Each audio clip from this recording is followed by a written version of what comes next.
If they can come back and get started.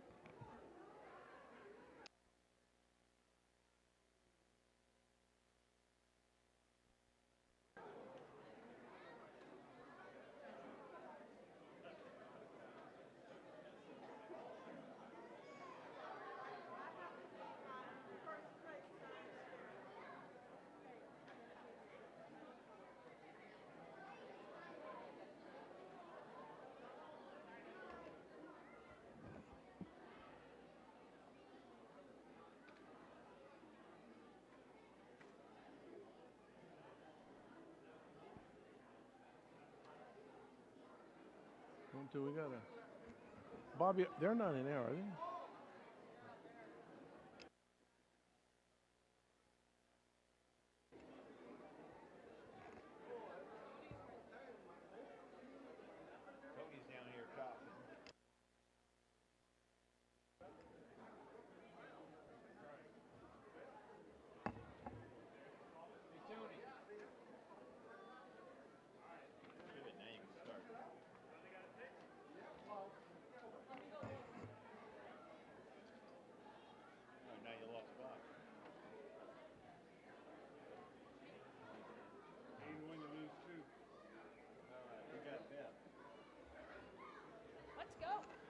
Okay, we're going to get started.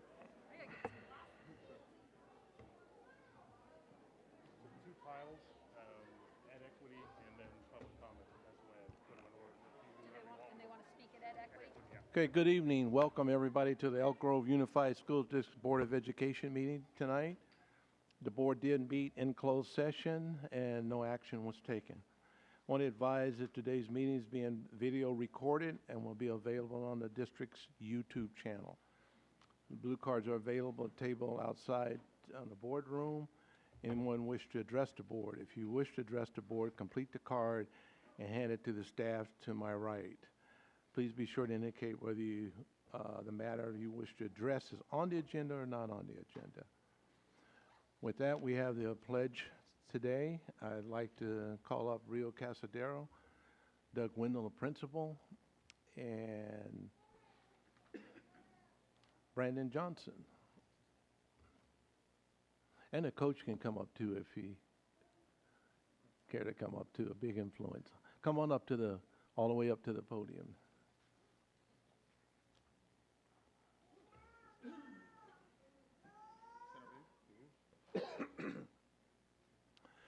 Sometimes service to benefit a school and community is done locally. Other times it occurs farther away, occasionally halfway around the world. Rio Casadero School is thankful that Brandon Johnson has done both. Mr. Johnson is in the National Guard and was deployed to Iraq in 2017 as a door gunner on a Chinook helicopter. When he returned home, he presented the school with the flag that was flown during the combat mission over Iraq on August 17, 2018 in honor of Rio Casadero High School. Brandon Johnson graduated from Rio Casadero High School in 2008 and credits the school with making a big difference in his life. Mr. Johnson said that before going to Rio Casadero High School, he was ready to give up. But that within a year, things drastically changed and he began making plans for his future. Brandon Johnson enlisted in the National Guard in 2014, not only to support his family, but also because he strongly believes the duty to his country and the community are not just words. As a result of his service and deployment, he became determined to do what he could to help people feel safe and connected in their community. He knew that one of the keys for him as a teenager was playing basketball at Rio Casadero High School. Together with his former coach, Herbert McDonald, and his teammate, Nico Hurd, they volunteered to rebuild a basketball program. Despite the short notice, they built a team to compete in the Sacramento Athletic League for alternative schools.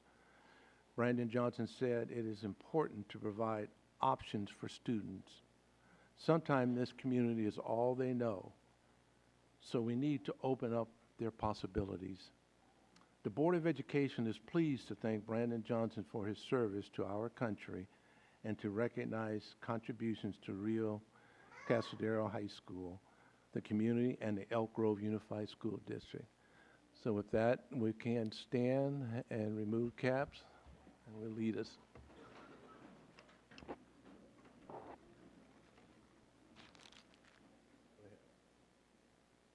I pledge allegiance to the flag of the United States of America and to the republic for which it stands, one nation, under God, indivisible, with liberty and justice for all.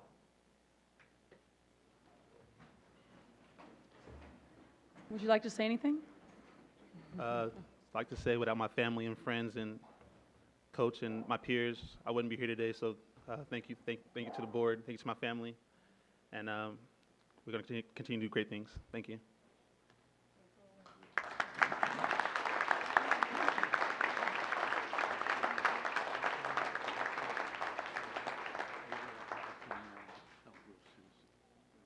Appreciate that. Thank you. Thank you very much. We'll get your picture here.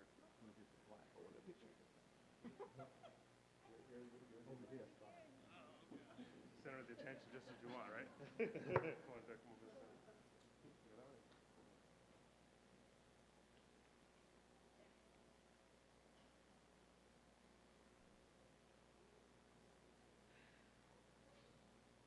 So you're good. Good enough? All right, awesome.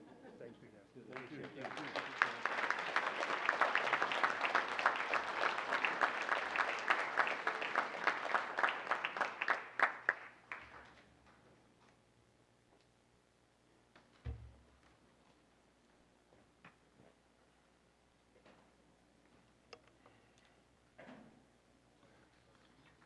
I want everybody to know that Chinook helicopter's been around a while, because that was when I was in the military.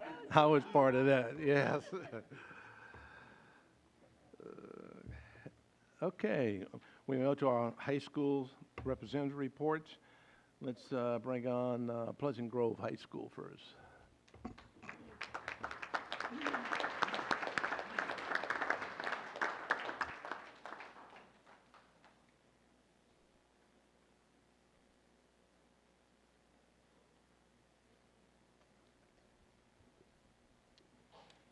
Good evening, President Madison, members of the board, Superintendent Hoffman, and Ms. Avalos. My name is Amanda Pangelinan, And my name is Abenezer Shanku. and we are honored to be here tonight one last time. Pleasant Grove's fourth and final quarter has flown by, and although we will participate this summer and the upcoming graduation, we are very sad to say goodbye to our senior Eagles. Throughout all of fourth quarter, our students have been preparing for upcoming AP tests that began on Monday and will continue through next week. Some classes, such as calculus, began reviewing for the AP test as early as March, highlighting our school's commitment towards keeping our record high of AP scores. Additionally, on April 29th, our school honored the top 10 seniors with the highest GPA. These 10 diligent students have displayed amazing performance in the areas of academics and will make PG proud after graduation. Our robotics team participated in the World's Championships located in Texas and ranked 12th in our division and made it to semifinals. As the year ends, our students are still displaying academic excellence in and out of the classroom. Senior Awards Night will be held on May 20th to recognize our outstanding seniors for all of the hard work that they've exhibited throughout the past 4 years. Moving on to our school's culture, PG will be holding a parent information night on the harmful effects of vaping.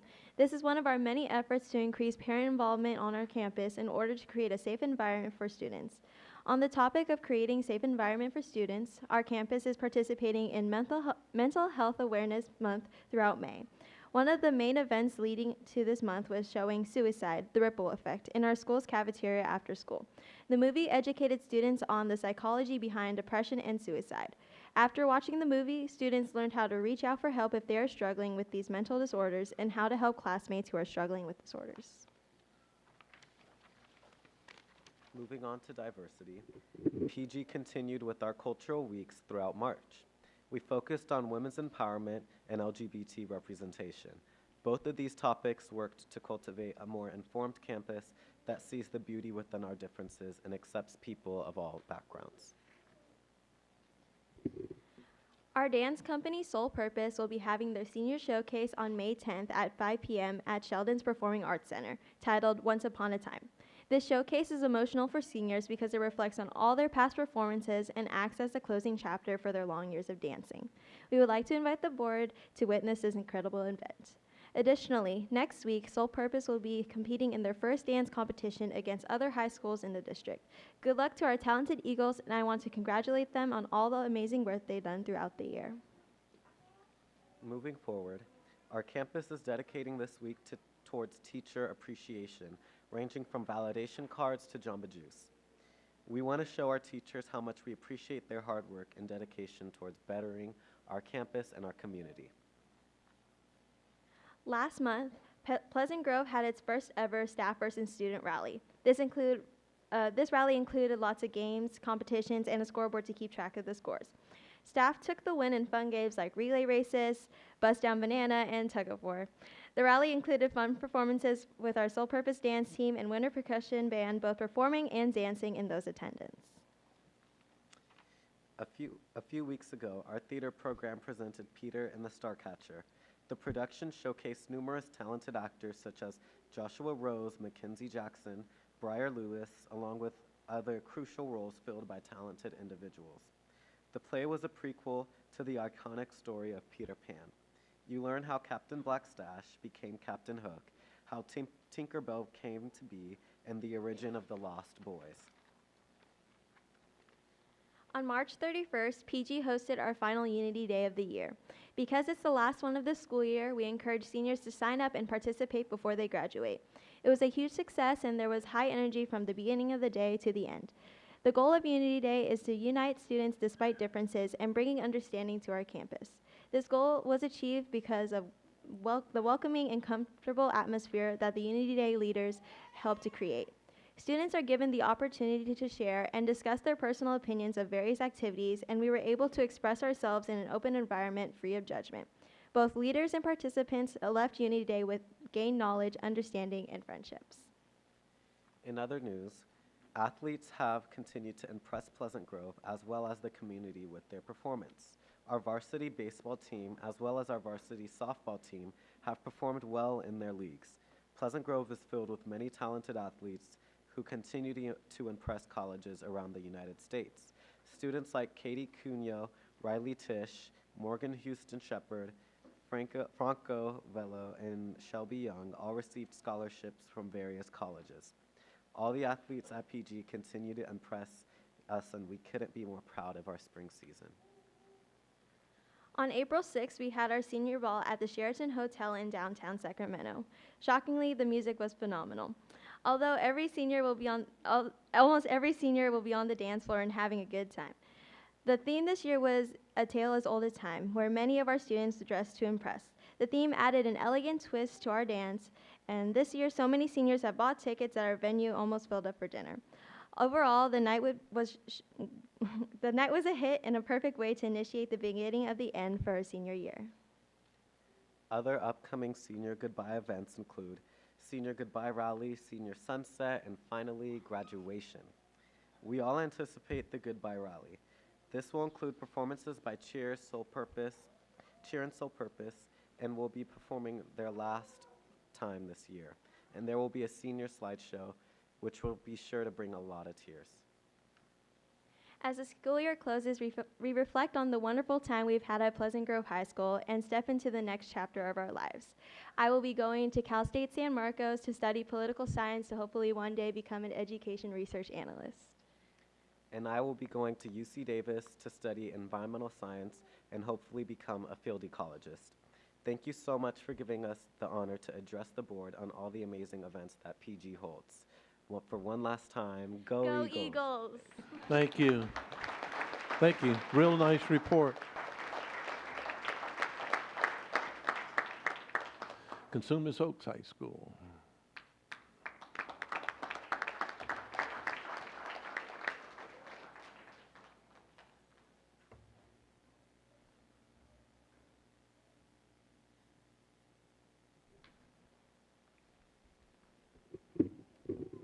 Good evening, Board President Madison, members of the board, Superintendent Hoffman, and Ms. Avalos. My name is Armand Shergill. And my name is Mike Nguyen, and we're representing the Mighty Wolfpack. Currently, Cosumnes Oaks is preparing for AP testing. 1,280 exams will be taken in May by over 900 students. Juniors and seniors recently finished the week of CASP testing, and during the week, field days were held during advocacy for students to relax and have fun as the year comes to a close. We also had speakers for those not testing during the week, which included presentations from Julie Ryder at CSD Fire, Kaiser Permanente on the dangers of vaping, Mike Dobson on having successful interviews. This year's senior class has made several academic achievements. 130 seniors have reached a 4.0 or above. 325 will be receiving an award at Senior Awards Night. 177 have taken at least 5 AP classes over the course of their academic career. 16 students earned Elk Grove regional scholarships this year, totaling $32,085 collectively. Furthermore, we have students going to a multitude of prestigious colleges in the fall, and we all wish them the very best in their careers. Our biggest unity event of the year, Discover CO, took place in March, and it was a huge success. We started off the week with a fashion show where Lead Latino Club, Poly, Urban Mix, Desi Club, and K-pop showed off their cultural garments on the runway. The highlight of the week was a rally, which included performances from Desi Club, Poly and Haka, Tininkling, Martial Arts Club, and Hype, who danced to a reading of a poem. Lead sang songs from the movie Coco, and Urban Mix performed an original rap. The day after the rally, clubs presented their passions at a fair during lunch, where they taught their ethnic dances to potential members. ASB hosted the first ever staff and student egg roll on April 30th. The goal of this event was for students and teachers to work together to roll an egg through an obstacle course using only a spoon. Teams of 2 had to navigate their way through tunnels and gates to win. Jacenna Fong and Ms. Smith won for the best decorated egg, while Daniel Smith and Mrs. Hale won the race. Senior Ball was on March 30th. The event took place at Hutchinson Street Square in Lodi and was Great Gatsby themed. 515 seniors and guests attended the event, and it was a night to remember. The following Saturday, the class of 2019 had their trip to Disneyland. 206 seniors attended the fun-filled trip and came back the following day. Our last food fair was on April 12th, and the theme was the Secret Garden. The cafeteria was lined with clubs selling chocolate-filled churros, chicken bakes, street tacos, and more. May 3rd was our parent luncheon, and the theme was a fiesta in celebration of Cinco de Mayo. The Lead Latino Club performed and danced during the fiesta, while students ate with their families. Our theater company has recently premiered their Spring Break Shrek. The advanced theater class took it upon themselves to include a special showing of the musical for students who are sensitive to loud special effects. The purpose of this special sensory experience was to include all students and families who otherwise would have missed the show. Last Saturday was K-pop's first ever showcase. They performed a wide variety of pieces by Blackpink, Girls' Generation, and BTS. Sheldon High School Korean Music Club also performed at the event, along with Cosumnes Oaks Desi Club, Poly Club, Tininkling, and Haka. The athletic department at Cosumnes Oaks has had a very successful spring 2019 athletic season. On May 1st, 7 of our student athletes signed their national letter of intent to continue their education and athletic careers at various universities throughout the country. 8 of our swimmers and divers competed in the section swimming and diving meet this past weekend, and softball currently has a 16-5 record qualifying for the playoffs. In addition, boys tennis and boys golf are also qualified for the playoffs. Finally, we had over 30 track and field athletes qualify for the Division First trials and finals, which will take place this week. As my time as a student board representative comes to a close, I would like to thank you all for the opportunity to represent Cosumnes Oaks High School. I am proud to say I will be attending UC Berkeley in the fall, majoring in biochemistry and molecular biology. But I am even prouder to introduce my sister, Sinsara Shergill, as the next student board representative of Cosumnes Oaks. Oh, that's really nice. Fantastic. Thank you for your continued support, and remember that the strength of the pack is the wolf. And the strength of the wolf is the pack. Have a wonderful evening. Thank you. Very good report.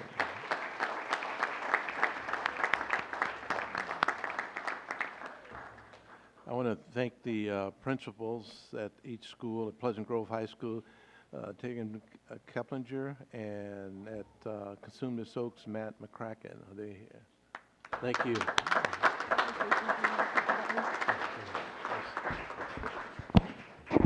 I just want to share with you all a fun trivia fact. Behind where Armand is sitting, that poster behind him, he appears in that poster, which is in every district facility. That's our graduate profile. So now that one of the youngest students in that poster is graduating, I think we might have to refresh the pictures. I don't know. Yeah, good point. Okay, students, you can be excused to continue to prepare for your testing. Thank you. Okay, we have the Science Fair and Intervention Convention winners. I want to call on Kelly Kwan Martin, assisted by Mrs. Bobby Singh Allen.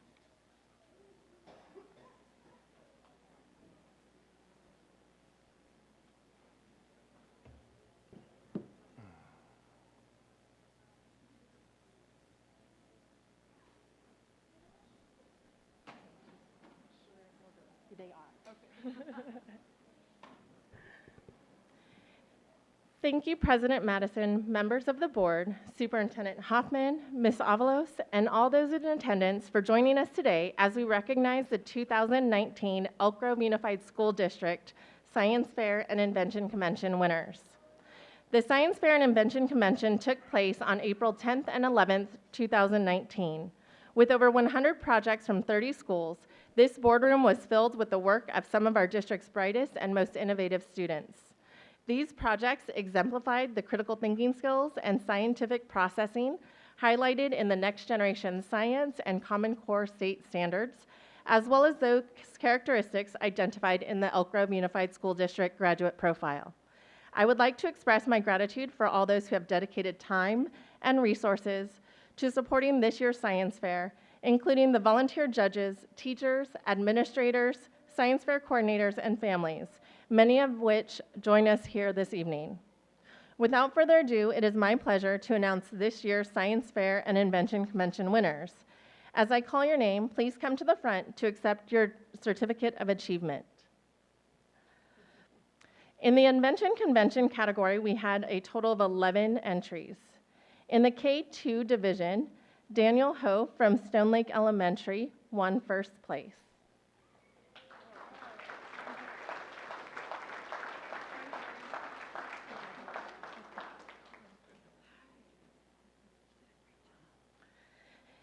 In grades 3-6, Matthew Ho from Stone Lake also won first place.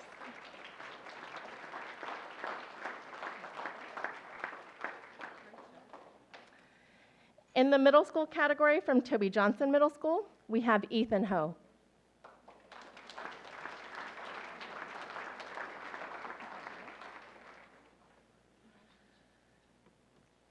And in the science fair category, we had 115 entries from 29 elementary schools.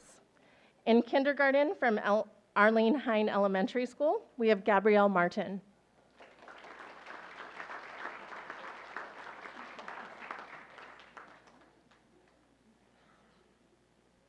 In first grade from Stone Lake Elementary School, we have Daisy Bevins.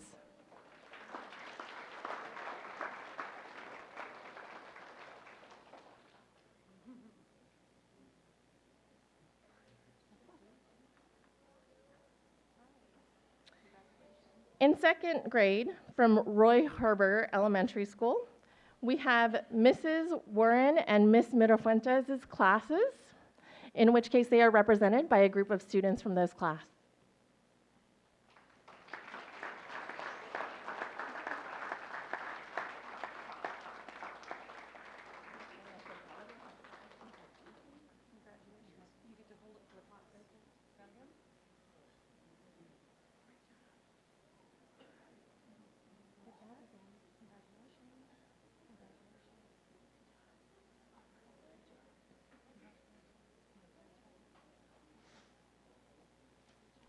In third grade, from Zehnder Ranch Elementary School, we have Abdullah Rahman, Theron Schick, and Al-Khalid Bamboze.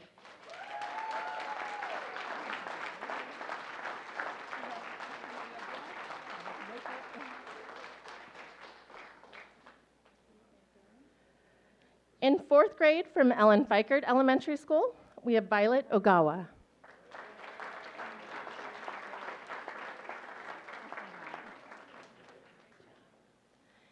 In fifth grade from Arthur C. Butler Elementary School, we have Jillian Agar.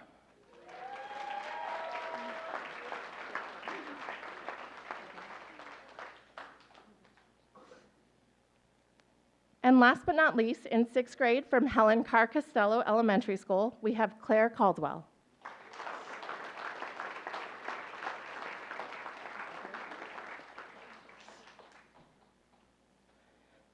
Parents, if you would like to come up and take a group photo while we have them all up front. Please come forward. Oh,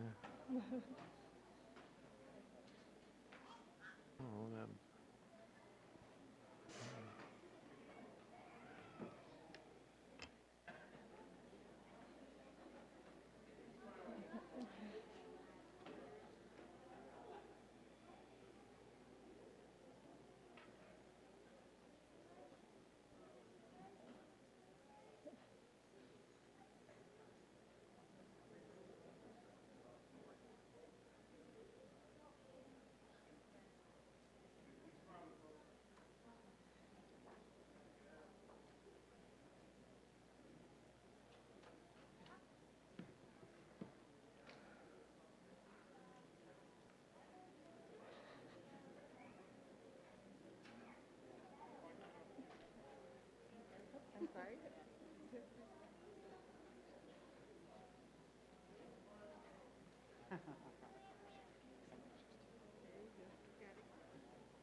Thank you and congratulations.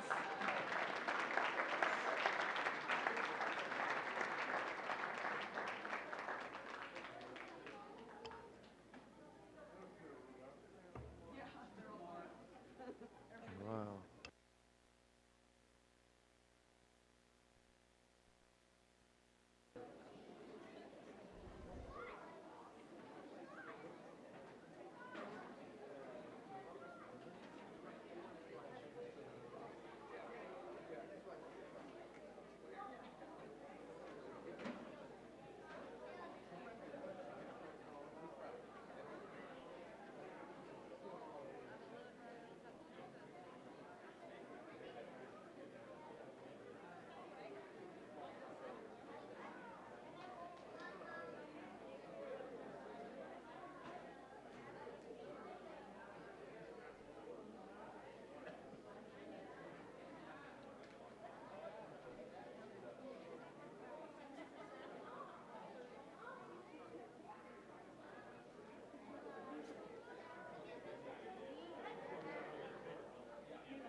Okay, we'll move on to our next event, academic recognition of spring student athletes and coaches. Call on Rod Edmondson and will be assisted by Mr. Forcina.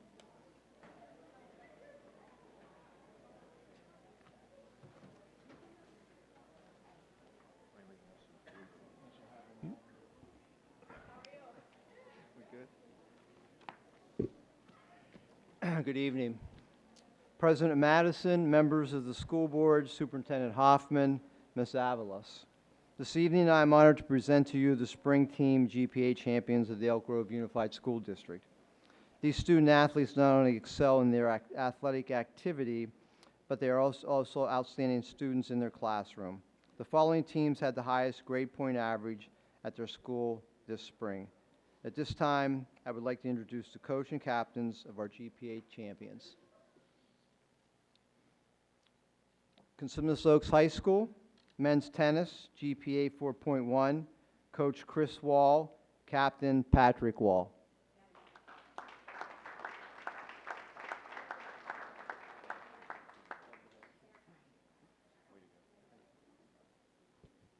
Elk Grove High School, softball, GPA 3.47, Coach Amanda Buck, captains Ariana Miranda and Angelica Cano.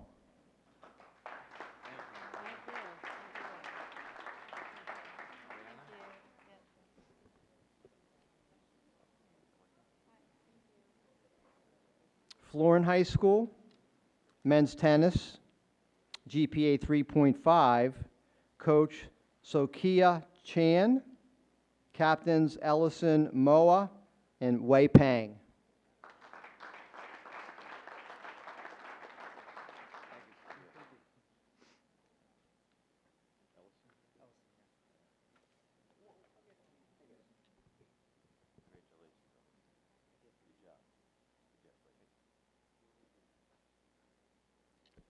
Franklin High School, swim, GPA 3.97, Coach Joey Dye, captains Brittany Trong and Russell Ichimaru.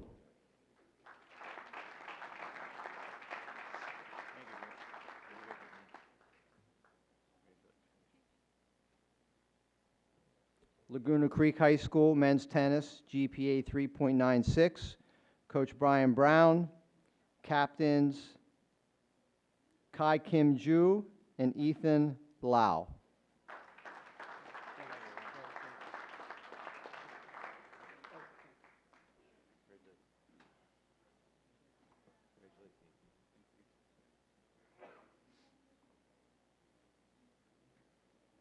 Pictures. Yeah.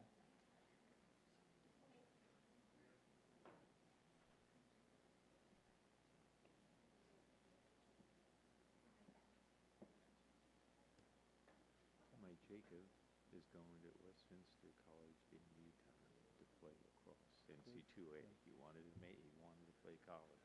Good. It's a done deal. Great. Yeah. Good for him. I wish I could get it going here, but let's do it. Monterey Trail High School, swim, team GPA 4.0, Coach Hillary Hong, captains Samantha Deannis and Isabel Tran.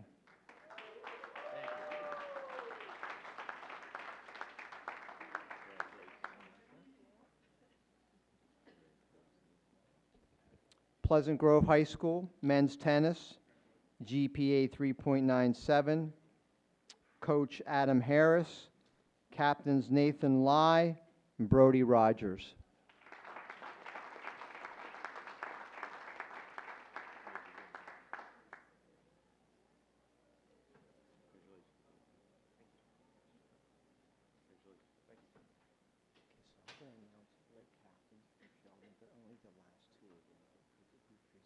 Okay, the other two are just here. Yeah. Sheldon High School, softball, team GPA 3.55. Coach Mary Jo Truesdale, captains Grace Owen, Kennedy Brown, and the ones receiving the awards tonight, the other two captains are Vienna Barron and Kiana Pierce.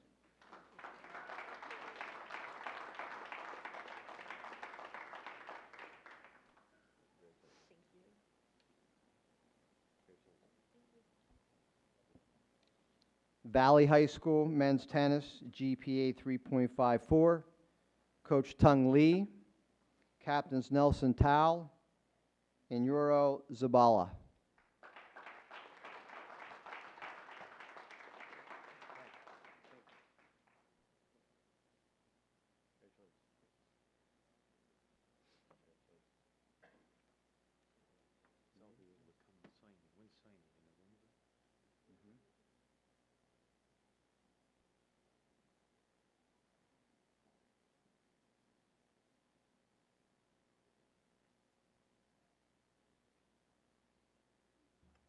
If parents want to take photos, you can. Take pictures, come up.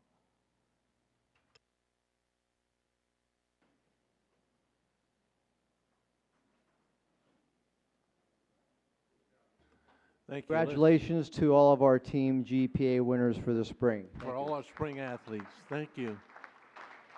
Yeah.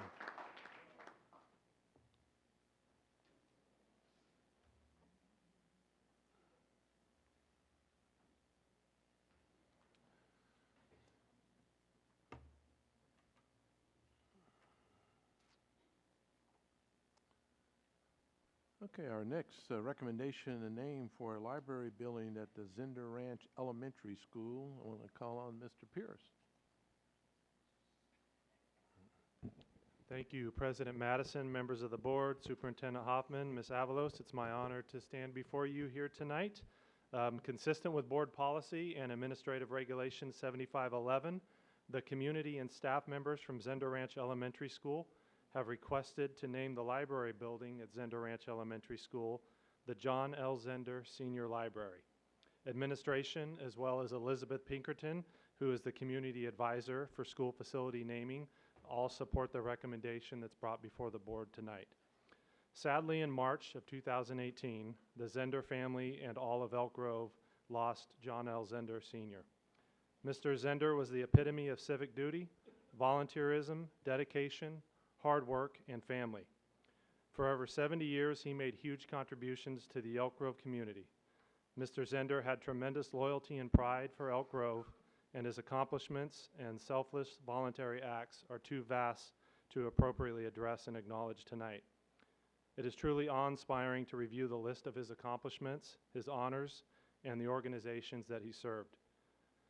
Perhaps what epitomizes the quality of the man is through his family, and they are true examples of the legacy that he has left. Mr. Zehnder and his wife Nancy were both graduates of Elk Grove High School. All 7 of their sons were also graduates of Elk Grove High School. All of the sons have pursued careers and raised their own families here in Elk Grove, continuing their parents' tradition of community involvement and passing that on to their children. Stick with me here. All 23 grandchildren graduated from Elk Grove schools, and a number of the 21, soon to be 22 great-grandchildren attend Elk Grove schools. Countless members of the family are either active or retired employees of our school district and or the Cosumnes Fire District. I had the privilege to meet Mr. Zehnder on occasion, and I know various family members, but I did not have the honor of knowing Mr. Zehnder like so many others do. With that, I would ask the principal of Zehnder Ranch, Michelle Murphy, and members of the family to share a few words. Board President Madison, Superintendent Hoffman, members of the board, Mrs. Avalos. It's an honor to be here to represent Zehnder Ranch community. I did have the great pleasure of meeting Mr. Zehnder on several occasions. Warm, wonderful man. First time I met him, he made you feel like you'd known him forever. The Zehnder community, the school community has elected to build our brand around the values which are the Zehnder family, one of which is hard work. Mr. Pierce was wise not to try to read the list that expounds on all the work Mr. Zehnder did in our community, and one of our values and that we've built our brand around at Zehnder Ranch is hard work. We had a couple of opportunities. Our campus is beautiful. It is resplendent. We could have either chosen to have his name placed on our beautiful multipurpose room or our library. We chose our library because all students visit the library, and we are proud of the hard work the Zehnder students have shown to demonstrate their commitment to John Zehnder legacy. Our students have read over 62,000 books, and we are not even 2 years old. And so our goal has been to choose a building that would honor him and honor his work.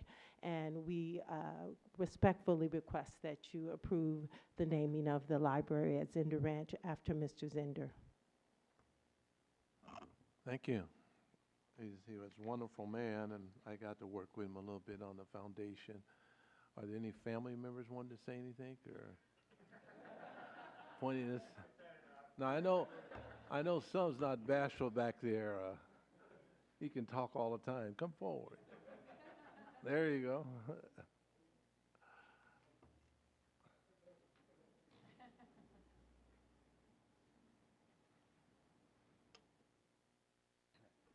On behalf of the family, yes, we are very honored in Dad's name to be placed on that building. It's just phenomenal that would be the one building, and we're just so excited with the school. We're excited with our principal and the values of the school, and we just want to see it continue and support it. Thank you. Thank you.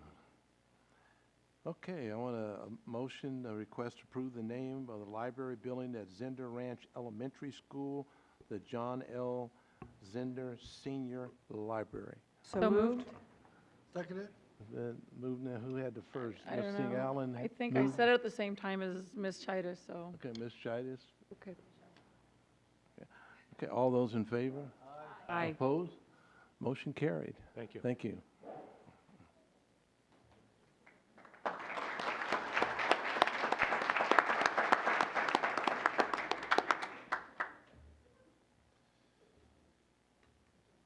Okay, some resolutions, the Classified School Employees Week. Mr. Riley.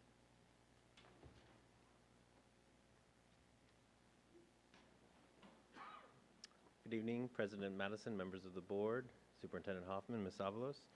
I'd like to put my classified employee colleagues on the spot. Jennifer Ballerini, Carrie Velez, if you want to come on up. And as I read this resolution, so we have Carrie from CSEA and Jennifer from AFSCME. I'm flanked. The California legislature passed a measure in 1986 establishing Classified School Employees Week to recognize the valuable contributions and meaningful services that classified employees make to our schools. In honor of this event, the Elk Grove Unified School District Board of Education is asked to approve the attached resolution. I want to call for a motion to adopt resolution number 61, which establishes Classified School Employees Week in the Elk Grove Unified School District as of May 19th, 2019. So, And second? it's been moved by Beth. Ms. Beth moved. Yes. Okay, all those in favor? Aye. Opposed? Motion carried. Thank you, sir. Thank you. Recognition Day of the Teachers, Mr. Riley. Yes, Kathleen? Putting Kathleen on. What? No countdown now. Okay. So Kathleen is counting the days, I think, to retirement hours. Yes. So thousands of communities will take time on Wednesday, May 8, 2019, tomorrow, to honor their local educators and to acknowledge the contributions they make to our lives. While it certainly takes many people to make a school succeed, National Teacher Day focuses on the teachers who work to make public schools great places for students to succeed in life. The Elk Grove Unified School District Board of Education is asked to approve the attached resolution. Okay, I'll call for a motion to adopt resolution number 67, which recognizes May 8, 2019 as Day of the Teacher in the Elk Grove Unified School District. So moved? Moved by Ms. Singh Allen, I'll second. second by Ms. Shires Espinoza. All those in favor? Aye. Opposed? Motion carried. Thank you. Thank you.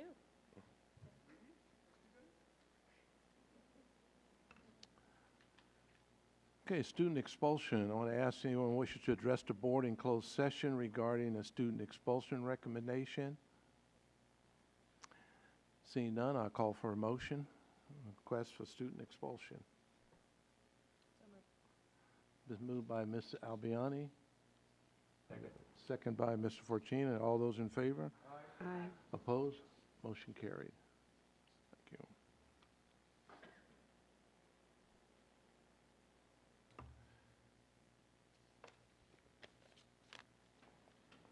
Okay, I have some public comments. Ms. Allegra Taylor, come forward. Ms. Taylor?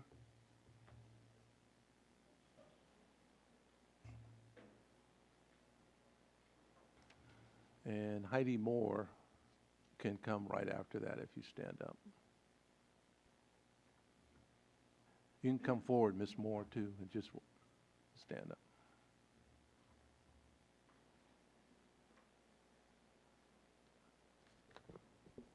Good evening, board members. So I've been gone for a little while, but I have been keeping abreast of what's been going on here at the board meetings and what's happening in the district. Today I want to talk to you about one of your district employees who was promoted. I believe the last time I was here I mentioned it because I had heard rumors that this was happening and I wasn't sure. But why would you all allow for a campus security officer to be promoted to a higher position within your district and be placed in your district where an African-American employee works? The same African-American whose children he snatched off of the stage and who were hospitalized and experienced quite a bit of trauma from that. Why would this district allow such a thing? How did this man get promoted? What was the standards and the guidelines for him getting promoted? What did he do that caused him to get a promotion? He lied about what happened in the situation with these two children that he traumatized, but of course, you all know what our position is in regards to what's happening with the inequity of treatment with our African American students. So when we come here for a year straight and complain about those types of things, and then you do things right in front of our eyes like we don't see, like we can't hear, like the community isn't going to talk about it, why would you do that and not think that we won't come here and hold you accountable? At one point, we told you all that what is it going to take for you to understand that we are not coming here to waste our time. We are coming here to see changes, real equity. And that does not look like you promoting someone who abused, in my opinion, an African-American student. You gave him a promotion, then you placed him down here to further traumatize the family, in my opinion, so that the employee that worked here would see him on the routine basis. That family's still in counseling. What is it going to take? I think we've brought to your attention once before that in order to make sure that you hear us, we still have some cards to play. You know, like boycotting all the Black American students not showing up on the first week of school. So you all understand that when we come here, we're not coming here wasting our time.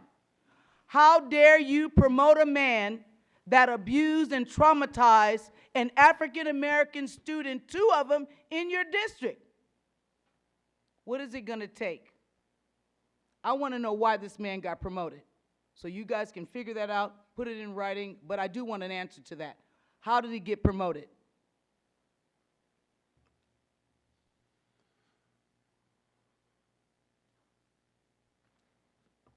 Hello. I am standing before you today as an informed citizen and a highly concerned mother. State your name, full name. Yes, my name is Heidi Moore. I'm standing before you as an informed citizen and a highly concerned mother. I am upset and frustrated with my children's school, the district, and the state education system, which is failing my children and taking away my rights as a parent. My husband and I learned that our school, McGarvey Elementary, recently piloted new curriculum, including topics of homosexuality and transgenderism, without informing parents. We were concerned, so we sat down with our principal and learned that all McGarvey 3rd grade classes were part of this pilot program.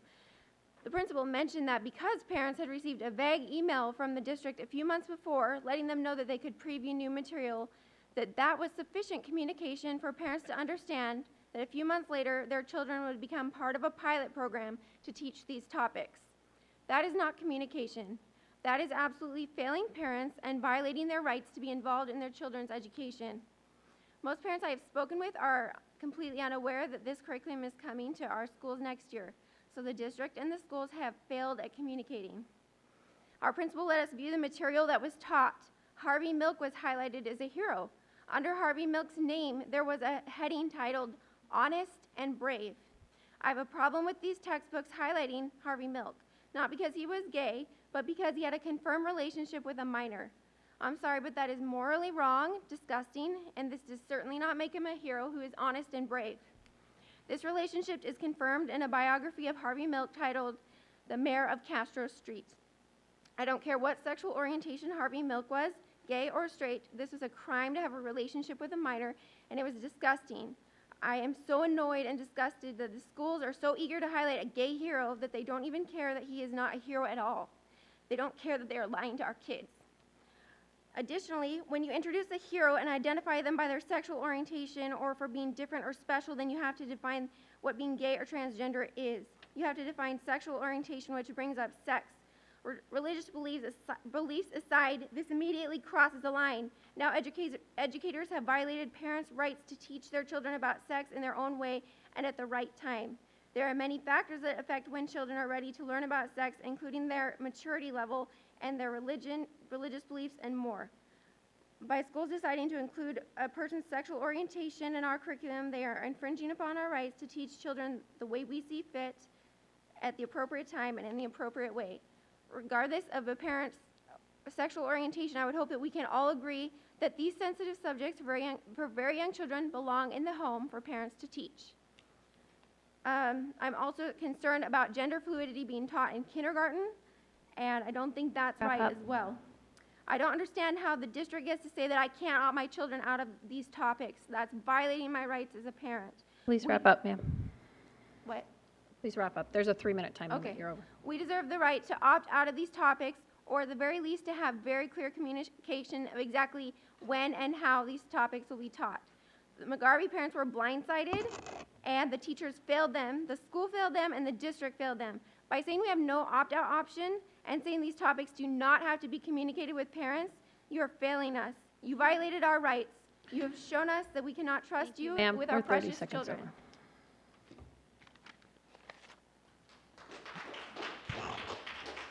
Miss Lorraine Pryor.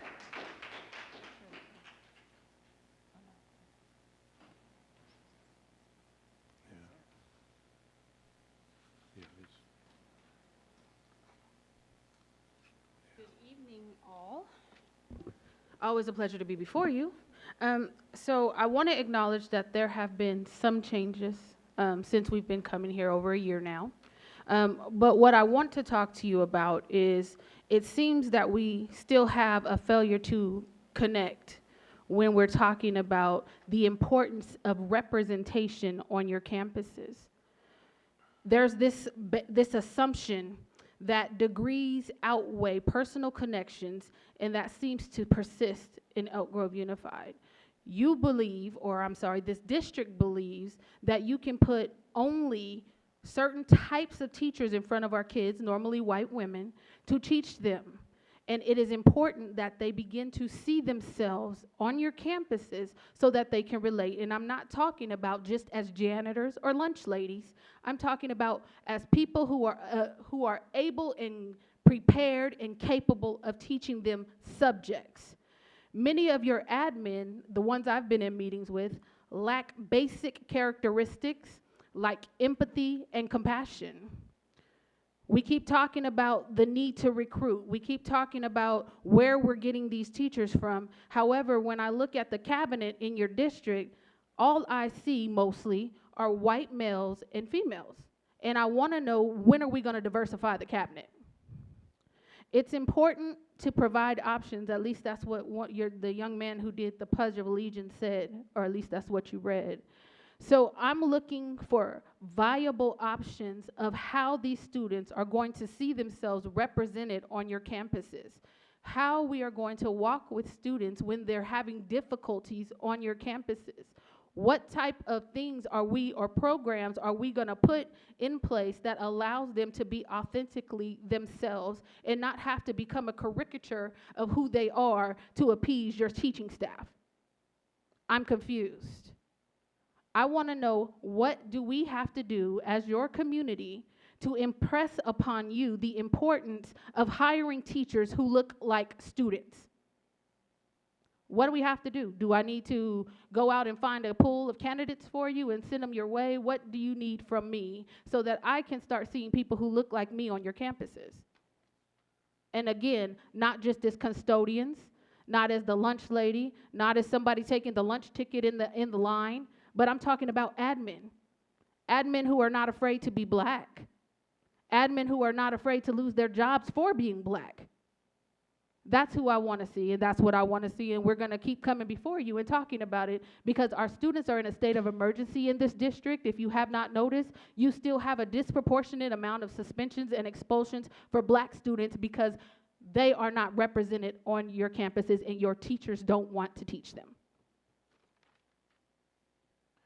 Sarah Stevenson.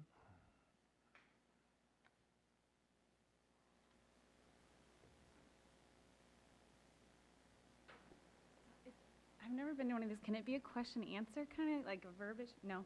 Okay. Thank you. All right. But I can ask questions as I speak. Okay. Good evening. My name is Sarah Stevenson. I guess I'll start with the questions that I have. I'm speaking in regards to the new health curriculum. What exactly does the EGUSD district plan on implementing from the health curriculum? How do you plan on choosing what to teach? Is it up to the teachers, like class by class what the teacher decides? Or is it going to be an all district, like you guys come together and say this is what each teacher needs to teach? And if it is that way, if teachers go outside the scope of which you are providing them, will they be punished? Sorry, I'm nervous. No need to be. Right now, the curriculum, parts of it, do not have an opt-out option. Will this district give that opt-out option? I do strongly believe it is a parent's right to choose whether or not we want that taught to our children. And this has nothing, I fully support, gay marriage, and I am all about loving everyone. I just, when it comes to sexual topics, I want to teach those things first. They're so little, and I don't feel like they're developmentally ready to really absorb these concepts at such a young age. At kindergarten to like 5th grade is really my main concern. I just really, as a parent, I want to be the first one to introduce sex and anything with sexuality first, because they're going to be comfortable with the parent and feel safer with their parents. So I just, I hope I can get answers what this district specifically wants to do, and I hope you're going to inform parents. Hearing Heidi talk about how they weren't informed, I beg you, please inform the parents. Let them be involved in their children's lives. We love our kids so much, and we each want the very best for our kids. We love them. If you have children, you know that passion and that love, that we want to keep them safe from everything. And so I'm just asking as a parent, hear my concerns. Even if maybe you don't have the same beliefs, just understand that my right to be involved and make these decisions. So just take that consideration in, and I really appreciate your time, and I hope you take my thoughts with you deeply and really consider them, even if they go against what you feel. Thank you. Ms. Larson, maybe you can touch base with her a little bit. Ms. Larson will. She'll touch base with you a little bit on some of your questions there. Thank you. Thank you. Okay, we have our consent agenda. Ms. Albiani? I'd like to call for a motion to approve items 1 through 15 on the consent agenda. So moved. It's been moved by Ms. Aris Espinoza, second by Ms. Bobby Singh Allen. All those in favor? Aye. Opposed? Motion carried. Thank you. Okay, we're going to talk on the race and educational equity progress report on Elk Grove Unified School District. Mr. Matthew Espinoza.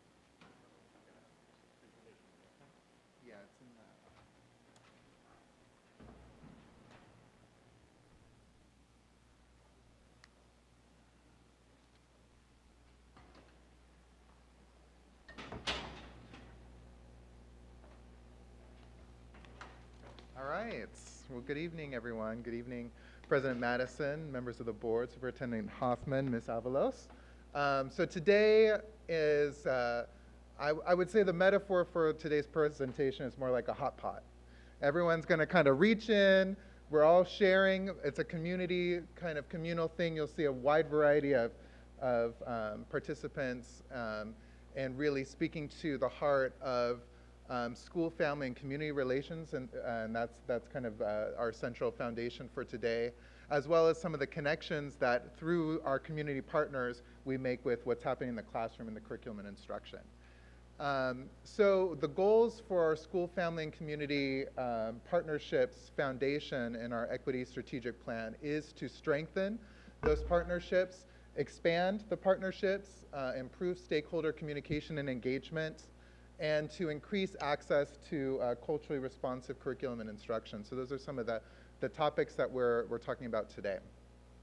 As we move through our 4 featured action items, I will introduce each group. So representing our family and community engagement office, I'm going to invite up Lisa Lavasser to talk about some of the work that our Office for Family and Community Engagement is doing in regards to equity.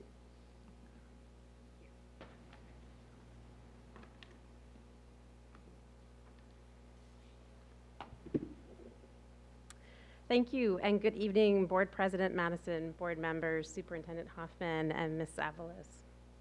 It is a privilege to share with you tonight a few of the wonderful activities and programs that my team, who are here tonight, they could wave, my team in the FACE office oversees, as well as highlight 2 schools that are doing exceptional family engagement work. As you know, we in the FACE office truly believe that family engagement is an equity lever. When we support all families, our students succeed. When families feel welcomed and safe on our campuses, trust is built, relationships are formed, and research shows students begin to make progress both social, emotionally, and academically. We know this research is true, which is why we have begun to partner with both our elementary and secondary departments to begin training vice principals on how to create welcoming environments on their campuses. The 2 pictures you see are examples of some of that work. We also know being new to a country can be overwhelming and scary, especially if you are a refugee student and English isn't your first language. Because of this, our office is in the beginning stages of creating a newcomers program that will help all newcomer students and families adjust to their life in the United States and in Elk Grove. One example of this work was mentioned by the ELS director at last month's board meeting. At the beginning of next school year, we will have a common questions binder, which is a binder consisting of the most common questions that families ask when they come to the front office. This binder will be translated into the 13 top languages in our school district and will be at every site. Professional learning and educational workshop opportunities for all our district employees and families are offered constantly throughout the year. A few examples of these opportunities are simple tips to partner with families. This workshop is offered to all BITSA teachers because in our credential programs, there is still no course offered on how to partner better with our families. Our Family Leadership Academy, which has now been offered in 3 different regions and will continue. Our Family and Staff Wellness Series and our Early Family Literacy Workshops for families at our Title I schools and our pre-K is geared towards pre-K and 2nd grade students. Finally, the strategy of positive relationship-building home visits is now in its 2nd year, and the work continues to grow. We currently have 20 schools participating in this relationship-building model. We offer training throughout the year and continue to offer schools direct support in order to expand this impactful strategy. So now, I'd like to highlight 2 of our schools, Samuel Jackman Middle School and Monterey Trail High School. Both schools will share their unique and special approach to valuing the family voice and how they have built trusting partnerships with their families. So I'm going to ask Samuel Jackman to come up. First, Principal Mike Anderson and the APC Raquel Manning Red of Samuel Jackman Middle School. Thank you, Lisa. So one of the many challenges at middle school, besides remembering what it was like to be 12 to 14 years old, is taking students and parents that come from 5 different elementary schools where they've attended for 5 years, and then you have 2 years to not only introduce them to your school, but to get them to feel welcome in your school and to get them engaged. And so I think we've done that with a couple of our groups, and as much as I would love to take all of the credit for it, I have an amazing APC who has had a big hand in that. So I want to turn it over to Ms. Manning to explain to you what her process was in this. Good evening. So about 3 years ago, I started the Madres Latinas de Jackman. The need came out of attending a PTO meeting, and I saw a lot of our Spanish-speaking moms there, and they had their own issues and concerns. So with that, and I asked my BTA, Ms. Carmen Rush, if we can start this program for our moms. It's been going successfully for 3 years now. This past year, we did a parent survey for them, and 4 of the most highlighted items were immigration rights, high school requirements and graduation requirements, parenting classes, and bullying and social media. We have addressed all 4 of these by contacting La Familia and doing the Know Your Rights presentation. We've partnered with Valley High School and also with FACE and having the Family Leadership Project present. And then this year we started Black Excellence. We've had 3 meetings so far to target our African American and Black community with their needs. We also did a survey for them. Their highlighted interests were college information, drug substance abuse, interacting with law enforcement, and how single mothers raising sons. We addressed their concerns by offering parenting classes. We also did a night called Keeping It Real, Real Talk Raising Our Middle School Sons. And that's pretty much it. And next year we hope to start our Hmong parenting program. So the proof is in the pudding. So the first ELAC meeting 6 years ago that I attended, we had 10 pizzas and we had 1 parent. At last ELAC meeting we had last month, we had 53 parents and 8 pizzas. So we've come a long way. They're not getting as much pizza, but we have a lot more parental involvement. And I want to give a huge shout out to Valley High School because they have joined us in this group, and they have had Miss Daisy Padilla has come over and talked to our parents about A through G credits. That was something that they did not have conversations about previously. They talked about honors and AP courses and how they will help them get through college.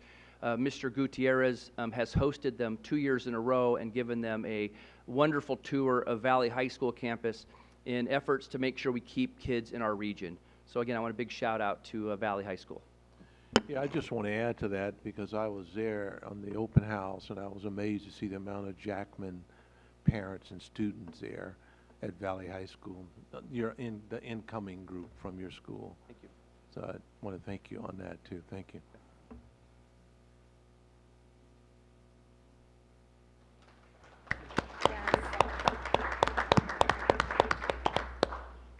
I feel like a very proud mama today. Very proud of the work these schools are doing. So up next, we're going to have Monterey Trail High School. But before they come up and speak, we're going to show you a very short video on 2 of the teachers that will be featured tonight, kind of on the impact home visits that have had on their school site. Thank you. We did over 40 this summer, and Nick and I were both saying he's new into education, it's year 4 for him, but I've been teaching 21 years, and by far it is the most powerful thing I've done as an educator. Coming in that first day of school, already knowing all their names, knowing their families, knowing their hopes and dreams, that changed the game for me. Doing the home visits also just helped my mentality going into the year.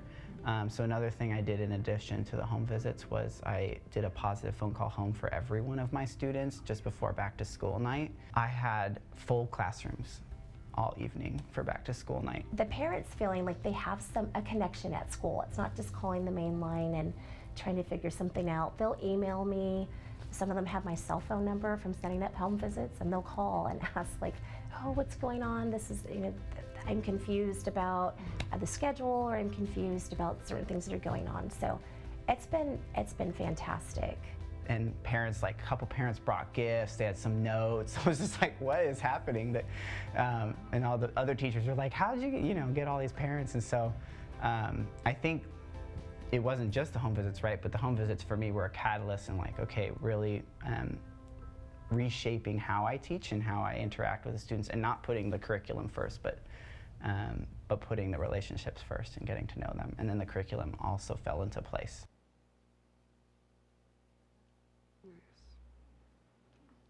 So that is just a little sneak peek into our Elk Grove home visit video that will be coming out in the fall, highlighting all the great work that our 20 schools are doing. But up next, to expand on the work that Monterey Trail is doing, I'd like to introduce Principal Eric Swanson, teachers Vicki Trimmingham and Nick Bua.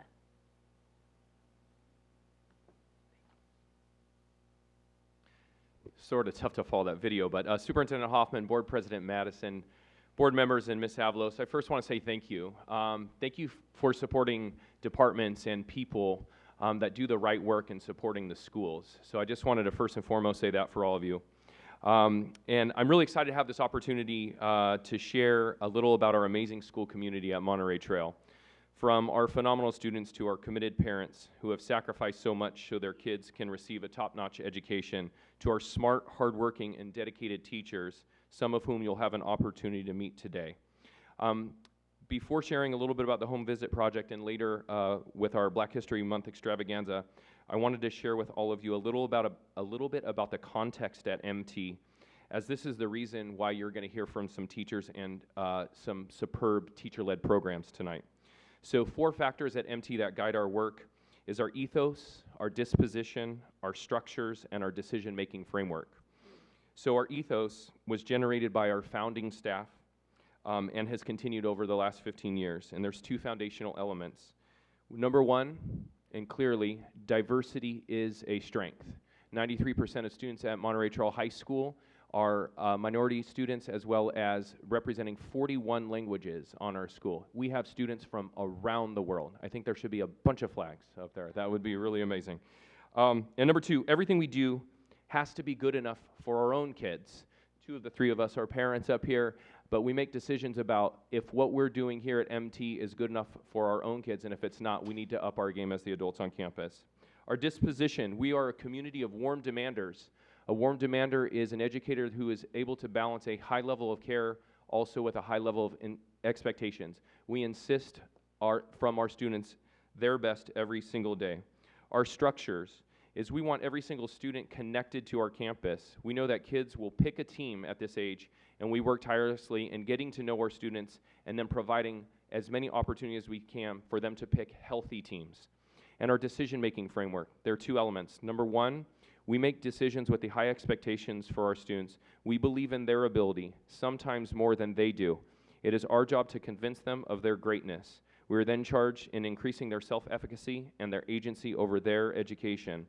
Every one of our decisions, number 2, every one of our decisions is based in the goal of providing equity and access authentically. How does each decision affect each and every kid? So with all of that said, the first program that you have already heard so much about is the Home Visit Project. And the 2 amazing teachers to my right are going to talk a little bit more about that, but I would like to share with the board is that we are in the 2nd year of a three-year goal at MT to make sure that we visit every incoming freshman before their freshman year during that 8th to 9th grade summer. So that's 550 home visits, which means we've got to get all 165 staff trained, which this June 3rd, we're providing another home visit training on the trail from 9 to noon. You are all welcome to swing by. I believe that's a Monday. Okay, I've said well enough. So now it's the people that actually do the work. Hi, so I'm Nick Bua again. Hello. We could sit here and talk forever about how powerful it has been. I think the video highlighted some of that as well as some other people here. But we're just going to tell a little story about a family we visited. So this past summer, Vicki and I, our goal was to visit all of our incoming 9th graders for our advocacy classes. And one of the students we visited for Vicki, this student had really struggled in middle school, had really low grades, some behavior issues. His family had never been involved in school before. The dad was saying that when we were at the visit. And one of the fun things that happened was this is a primarily Spanish-speaking household, and I speak Spanish, and she does not, although Vicky is Mexican. And so they tried speaking to Vicky the whole time, and then I would translate, and then they didn't believe me, and then they just started trying to speak English. But yeah, it was a really fun home visit, but Vicky's going to tell you a little bit more about the aftermath. The family was extremely grateful that we were there, and they were very surprised, because when we're going into the home, they're like, what is this? They're kind of a little, this is weird. Why are you checking in on our family? But they end up being really positive by the end, and so I'll let Vicky finish. So much of what we do is to welcome the families before they even step foot on our campus. It's taking away the anxiety of them sending their kids. For us, it's them transitioning from middle school to high school. So we go in and we start off with, what are your hopes and dreams? And we talk to the student about, what are your hopes and dreams? And then the family, what are your hopes and dreams for your child? And then we share what ours are. And we found with a lot of the families, they'd never had that discussion. So we were there able to help facilitate it and welcome them. And every visit was different. And like Nick said, with that family, that particular family, they spoke very little English.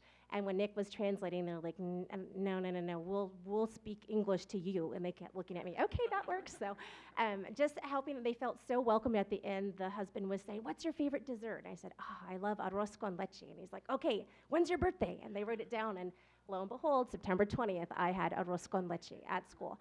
And that student will be with me for 4 years, and knowing the family. And that father, he came to back to school night, and he told me that that was the very first back to school night that he's ever been at. And his child's in 9th grade. So it makes an impact. So I look at the district mission of every student, every day, learning in every class. Step 1 is connecting the families and the kids to the school, connecting their hopes and dreams with what they're learning in the classroom. And so Eric, I'd like to thank Eric, because he's the one that at the end of the year last year said, hey, we're going to have this home visit training. And Nick and I are both science teachers. And I'm like, hey, let's go check it out. We made over 70 phone calls to get 42 visits. So you do have to be persistent. And there's a picture up here. Don Ross is in the picture. We took him on a home visit. And we would love to invite any board member that would like to join us at any time to go on a home visit. Thank you.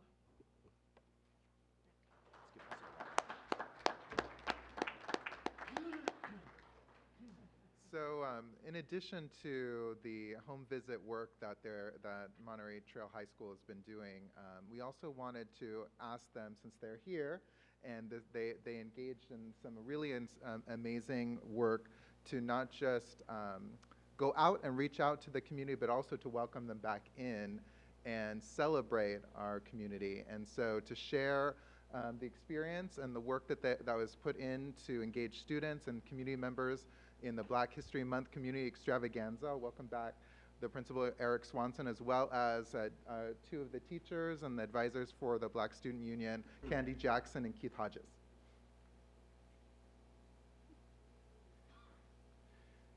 So it's been a while, board. I'm back.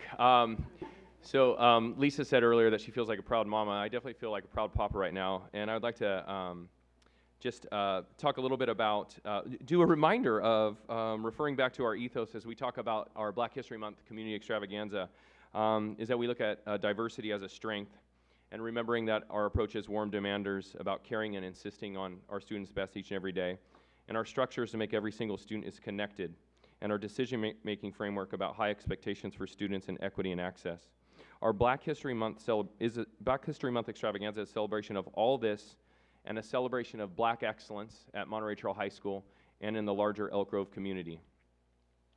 As a school community, we take this opportunity to tell the Black community that we see you, we hear you, we appreciate you, we value, and quite frankly, we love you. Best part of my job is I am only responsible for creating the conditions for great ideas. I actually don't have to come up with any of the great ideas. I leave that to the best teachers in the district, 2 of whom are to my right. So without me stealing the mic anymore, I'd like to introduce the 2 people, but Miss Jackson was the one, and Miss Hodges was definitely there, but Miss Jackson was the one in my office making sure that this happened for our community. Good evening. Thank you for this opportunity. Black History Month is a very busy time at Monterey Trail. We are so busy all year long getting ready for Black History Month. My colleague and I, we are over the BSU, and we do a field trip, BYLP field trip every year, Black Youth Leadership Project, and I have been doing that for 11 years. Okay, so a little about the Black History Month extravaganza. We bring the community together. This is for the community. Everybody is welcome. This year was the second Black History Month community extravaganza, and it was a great success. This is the one day when Black brilliance is on full display. From the cultural attire to the electrifying African drummers, the good food, and the family atmosphere. Not only did Monterey Trail shine that night, but Ed Harris Middle School joined us as well, and it was just an amazing collaboration, and to see the students so well engaged and how they worked so well together. It was a lot of fun. We had vendors there. We had the caterers from the Burgess Brothers. We just had a great celebration, and the community felt like, they kept saying over and over, it just felt like family. It was just a great atmosphere. We had gospel there, and some people were saying, oh, I felt like I was at church. And you know, in the Black community, that's a big thing. The church is a big thing. So it was just, it's an amazing experience. I am committed to doing this because so often our children, Black children, are not visible. They're almost as if they're hidden. And this is a time where they could shine, they could be highlighted. And they were just so excited and just so happy. And it is, like I said, it's a really busy time that month. Our students also were invited to perform our step club at the Crocker Museum. So they were at the Crocker that month. They were at Good Day Sacramento that month. We had so many invitations from different universities and colleges and churches, and we could not fulfill all the obligations. I finally said, okay, I want to go home at some point, because every day I was there after school, every day, Monday through Friday, there till 5 o'clock so they could practice. And it's just been a wonderful experience, and our children are beautiful. Our children are beautiful, and I just appeal to everyone to just embrace them. They are wonderful children, and we love them, and we are committed to all children. Thank you. Good evening, board members, Superintendent Hoffman, and it's an honor to be here on so many levels, and 1 minute couldn't do justice as to why I'm standing in front of you this evening. But I'm here to speak about the Black History Month celebration at Monterey Trail High School, and it's a service of love. And I think for me, in my journey, the Black History Month celebration signifies kind of a lot of things of what I'm about, what we're about, which is the service of the students, service of the school, service of our staff and the community. We love Monterey Trail High School. We love Mustang Nation. And in the month of February, we have an opportunity that's been afforded to us to create a space where that love can abound. And if anybody on the board or anybody here this evening has had an opportunity to come out at the last week of February, you step into a space where there is unlimited capacity to be seen, to be heard, to dance, to fellowship, to pray, to sing, and to eat together. I grew up in a household where, you know, family that prays together stays together. And on that evening, folks pray together. And we feel like we're in the second year going on the third of the event, and it's growing into something very special and very big. And if you haven't been out, I would love to invite you to come out. I want to give a special shout out to Ms. Jackson family, her daughters, one who's here, Lorraine, and her other daughter, who sang that night at the Black History Month celebration. Now, if the tears flow through my eyes, it's only because for a split second, we were unified as one in that moment. Everybody in the room was on one accord. There were no band playing. She was singing a cappella, and everybody in the audience began to sing back in harmony. So to be able to create that moment at the Black History Month is something I think we are all, board included, trying to create happen at all of our schools, in all of our classrooms, at every moment of the day. So it's an honor and a privilege to service in that capacity. I would do it 7 days a week, 365, 24/7, okay, at any given time. It's that much of an honor and a privilege. And again, on behalf of Principal Swanson, we extend to all of us, if you have not had the opportunity to come, please come next year. You're more than invited. The food is outstanding. You will be blessed. Thank you very much for taking the time to hear our words. Okay. You guys have a tentative date for next year? It's usually the last week of February. Yeah, it's usually last Thursday in February, but Miss Jackson, there's a conflict with our Impulse main stage show, and a lot of the dancers aren't able to attend. So it'll be in February, obviously, probably the third Thursday. We'll see. Let us know. Yep. It is, and I recall, and Mr. Hoffman and I were there, and it was just fantastic. I mean, I can't say enough about it myself as well, so I look forward to seeing it again. Thank you. Thank you.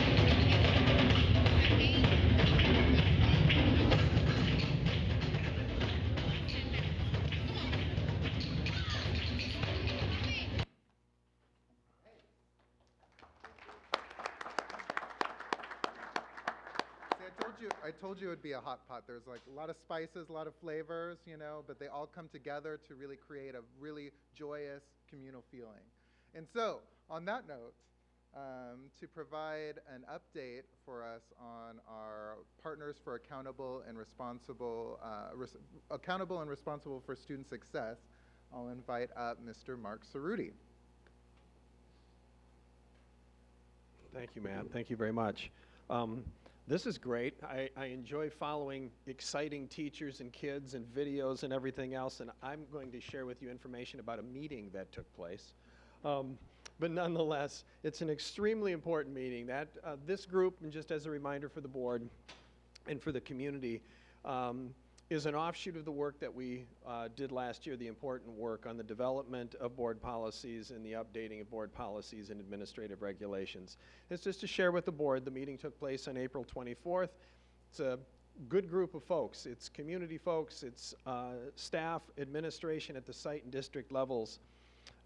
And what we did is we did a data review, and so the group took a look at data and looked at overall trends in the data, as well as had conversations about the data itself. There's good work taking place because, again, as we're transitioning from the old into Synergy, there's excellent and important work being done on the development of data reports.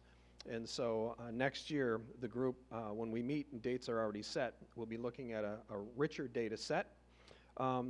We got feedback on the results of the work from the Calibrated Discipline team. This is actually a team of site and district administrators and staff, including folks in tech services and research and evaluation. And they're looking to do several things. Determine training needs for our administrators and staff.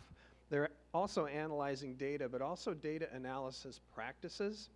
And they're also part of the data report review. So once data reports are completed, folks on those teams will be analyzing them for usability standards to ensure that they provide the information and they're in formats that can be easily used with a wide variety of constituents. There's work going on in terms of training. Mr. Espinoza is working on implicit bias training that we'll be providing next year. The outward mindset work will continue with our staff, and crisis prevention and intervention, formerly nonviolent crisis prevention and intervention, and it simply has changed its title, is training that's been offered to a number of staff across the district and will continue to do that. So important training that's taking place. We also had a conversation and looked at data from the incident reporting system. That's the anonymous reporting system. And some great conversations that resulted as a result of that both in terms of what the data provides but also what it doesn't. And I don't want to say that there's a shortcoming in the data, but what's essential is analyzing the data beyond that data from the IRS system, because any information that's able to be acted upon, assuming that the information that's provided enables site administration to do so. Any action that takes place, that information is inserted into Synergy. And so some great conversations in terms of ongoing support and communications with our families, our students, and our staff regarding the reporting system. Mr. Ross shared information about the methodology we use to evaluate the effectiveness and the level of implementation of PBIS programs in our schools. We also, following that, what we did is also took a look at and had a conversation. There was an interest in, and it was a perfect comment regarding the need to analyze program implementation with ultimate outcomes of those programs and services, which is exactly what we're doing. And so I shared with them, you're setting it up perfectly, because beginning in September, we'll be rolling out PBIS, family and community engagement, EL, and several other programs that we'll be looking at, and the board will be introduced to that data as well. And lastly, we have meetings scheduled. We meet 4 times a year, so we have meetings scheduled for next year in August, October, January, and April. And all the information that we use and share and exchange is on Google Files, so the entire team, about 40 people or so on that team, have access to that information. So it's an important group that's continuing to look at, and the bottom line is it's an important set of eyes and ears to analyze the work that we do so that practice adheres to policy. Thank you. All right. And so the final group, that partnership that we're featuring today, is a partnership between our educators and one learning partner organization, Ethnic Studies Now, to explore and develop and set the groundwork for ethnic studies programs here in Elk Grove Unified. So I would like to invite up Danielle Black and Cha Vang from Ethnic Studies Now Elk Grove. Danielle Black, our history, social science program specialist. Thank you.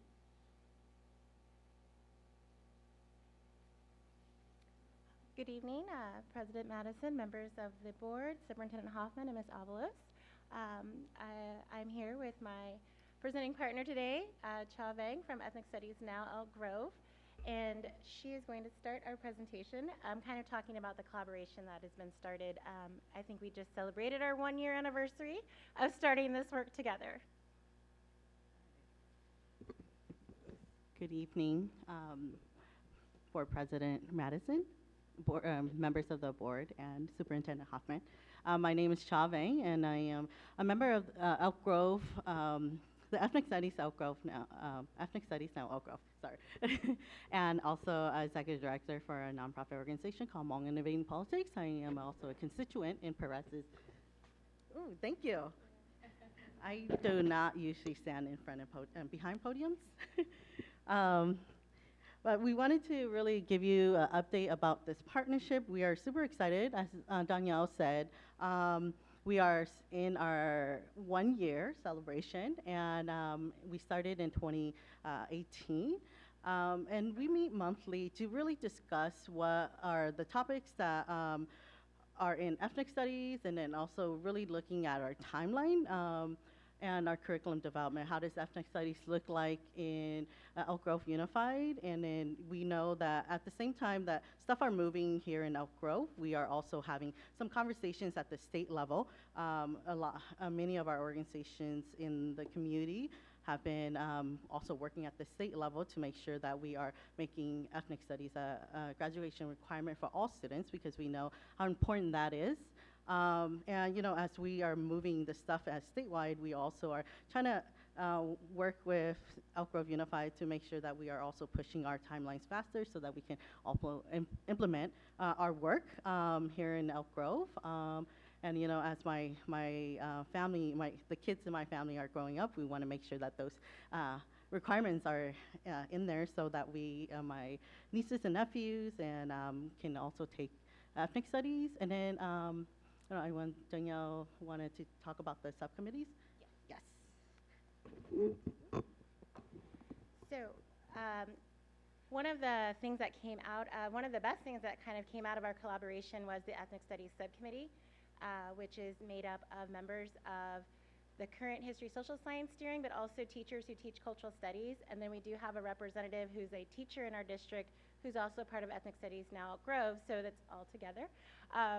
But in addition, I was able to serve on the California Department of Education State Ethnic Studies Model Curriculum Advisory Committee. And so there were 6 meetings held at the state where I was able to review the model curriculum for ethnic studies, but also connect with 16 other people throughout the state who are doing ethnic studies work to also help guide the work that I'm doing here in Elk Grove with the subcommittee. So the objectives of the subcommittee are to research ethnic studies course models and provide information to our History Social Science Steering Committee, because if there is a course developed, it's going to go to that committee first for recommendation. And so we want to have a smaller group of people who are really diving in deep so that we can do this right. We currently have a cultural studies class, and so initially we were looking at redesigning the class to meet ethnic studies, but we recognize that the cultural studies class has value as well, and so we would be keeping that class and developing an ethnic studies class separate of that. To evaluate our current offerings, we do have courses that have been approved for Chicano studies, for African American studies, but taking a look at those and making them align more closely to what ethnic studies has become. And to participate and evaluate trainings, we did have teachers participate in the multicultural conference that took place at Sac State. And then we do have trainings lined up this summer through Sac State. They are the primary group working with school districts on training for teachers for ethnic studies. And then also this group would be where we'd look at the viability of ethnic studies as a graduation requirement. The state has their work they're doing. We have an organization that is very excited about getting that started. But when we're talking about graduation requirements, that takes some time. It takes some data collection. It takes doing it right so that we make sure that we don't stumble as we're doing this work. So within the Ethnic Studies Subcommittee, we've met twice. We actually have a meeting tomorrow. And so what we've done initially is that we've established a community of learners.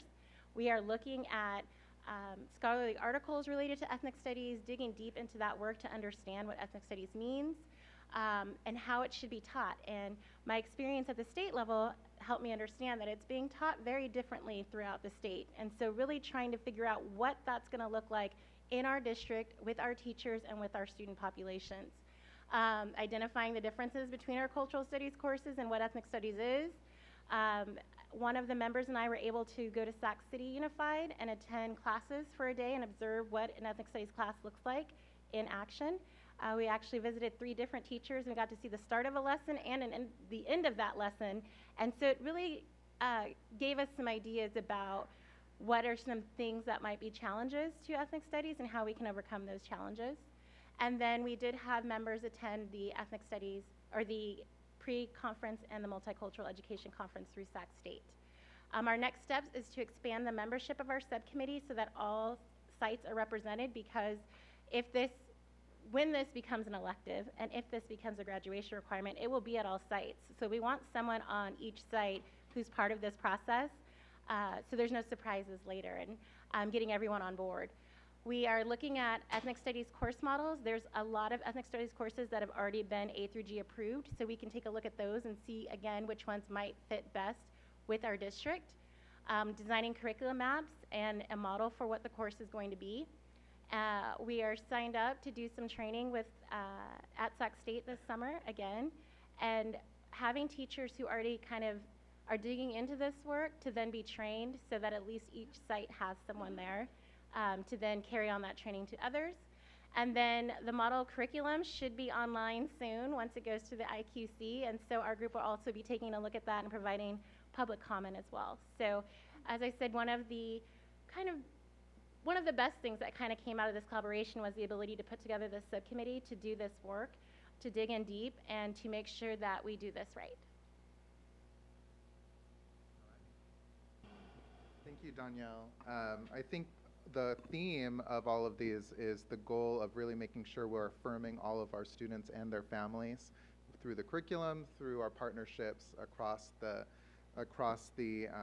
spectrum of our schools. And there's kind of a central tenet of we invite, we welcome, but we also aren't afraid to go out to to the community and to build those partnerships. And I think that's a step that many districts aren't really taking. And I'm really proud that, especially through our home visits and other outreach, we're willing to take that step. And so far, we've already seen major impact. So over the past couple of years, there's been 1,048 home visits on record and growing.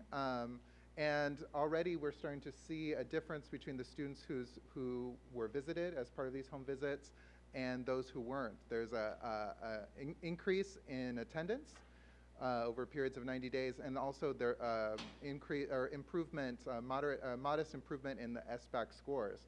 And so, in addition to all of that, the impact it makes on the student, the school, and the teachers that are serving them, and the ability to have better communication, it really speaks for itself. And we're looking forward to tracking that data as we move forward. And so the next steps, we recognize that this is not sufficient still. This is not a practice in every single school site.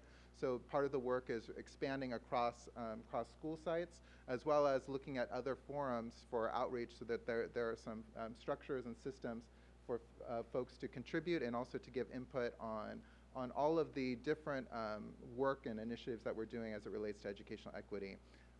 As we come up to our next, as a preview for the next time, in our June session, we're going to look at opportunity and access, as well as talking about recruitment and the foundation around recruitment, hiring, and retention.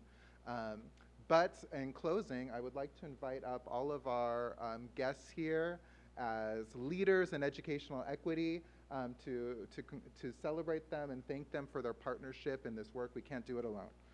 So if I can have up our presenters from the FACE department, Jackman, Monterey Trail, Mr. Cerruti, and Danielle Black, and our ethnic studies now, Chavang.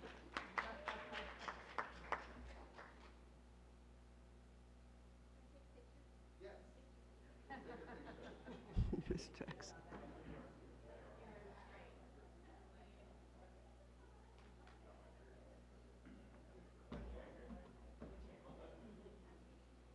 You want to go take a picture with them?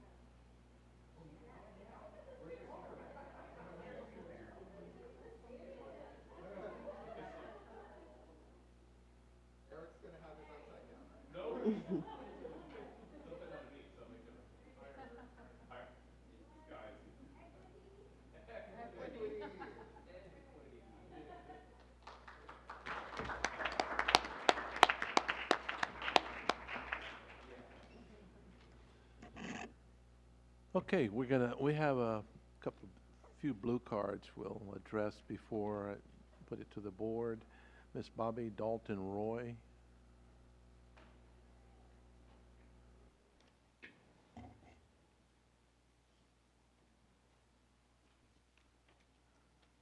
Good evening, President Madison, Superintendent Hoffman, Ms. Avalos, and staff.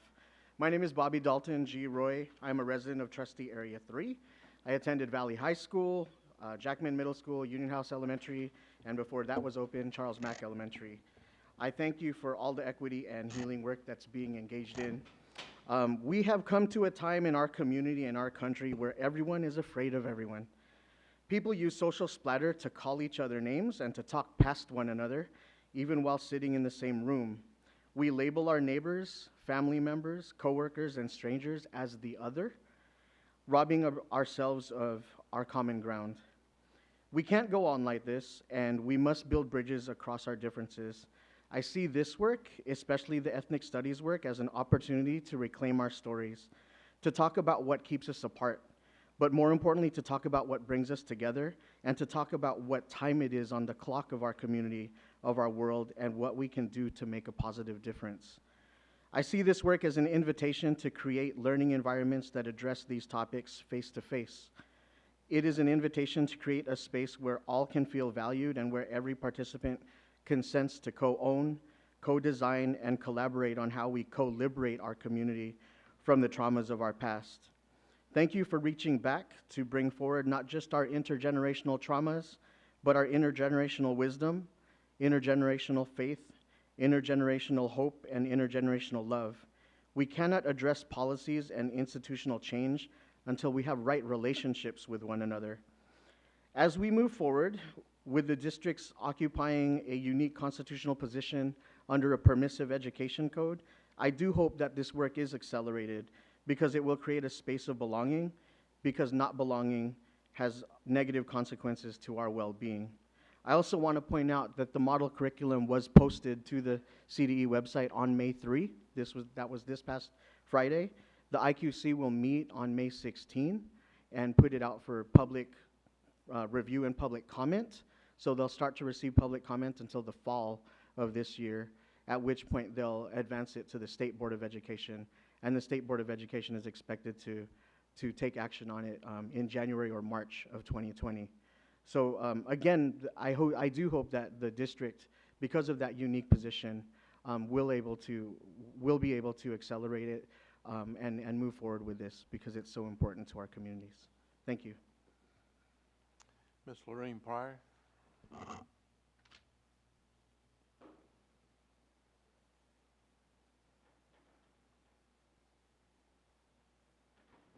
Good evening again. And before I get started, I just want to say Happy Mother's Day to all the mamas out there. You make this world go round, especially to my mama, who y'all just met. So I had to get her a shout out while she's in here. So I wanted to tell you about my visit to Charles Mack.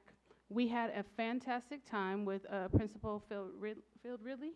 Yes. And his VP Hogue, and I can't remember the lady's name, but she was here the last time. But we really got a chance to see how the work they're doing on that campus. They welcomed us with open arms and music and donuts and fruit, and you know that's the way to people's hearts is you just feed them and then all the defenses go down. So I just want to give a shout out to Charles Mack. Also, something that happened the last time I was in here and I was a little bit miffed about.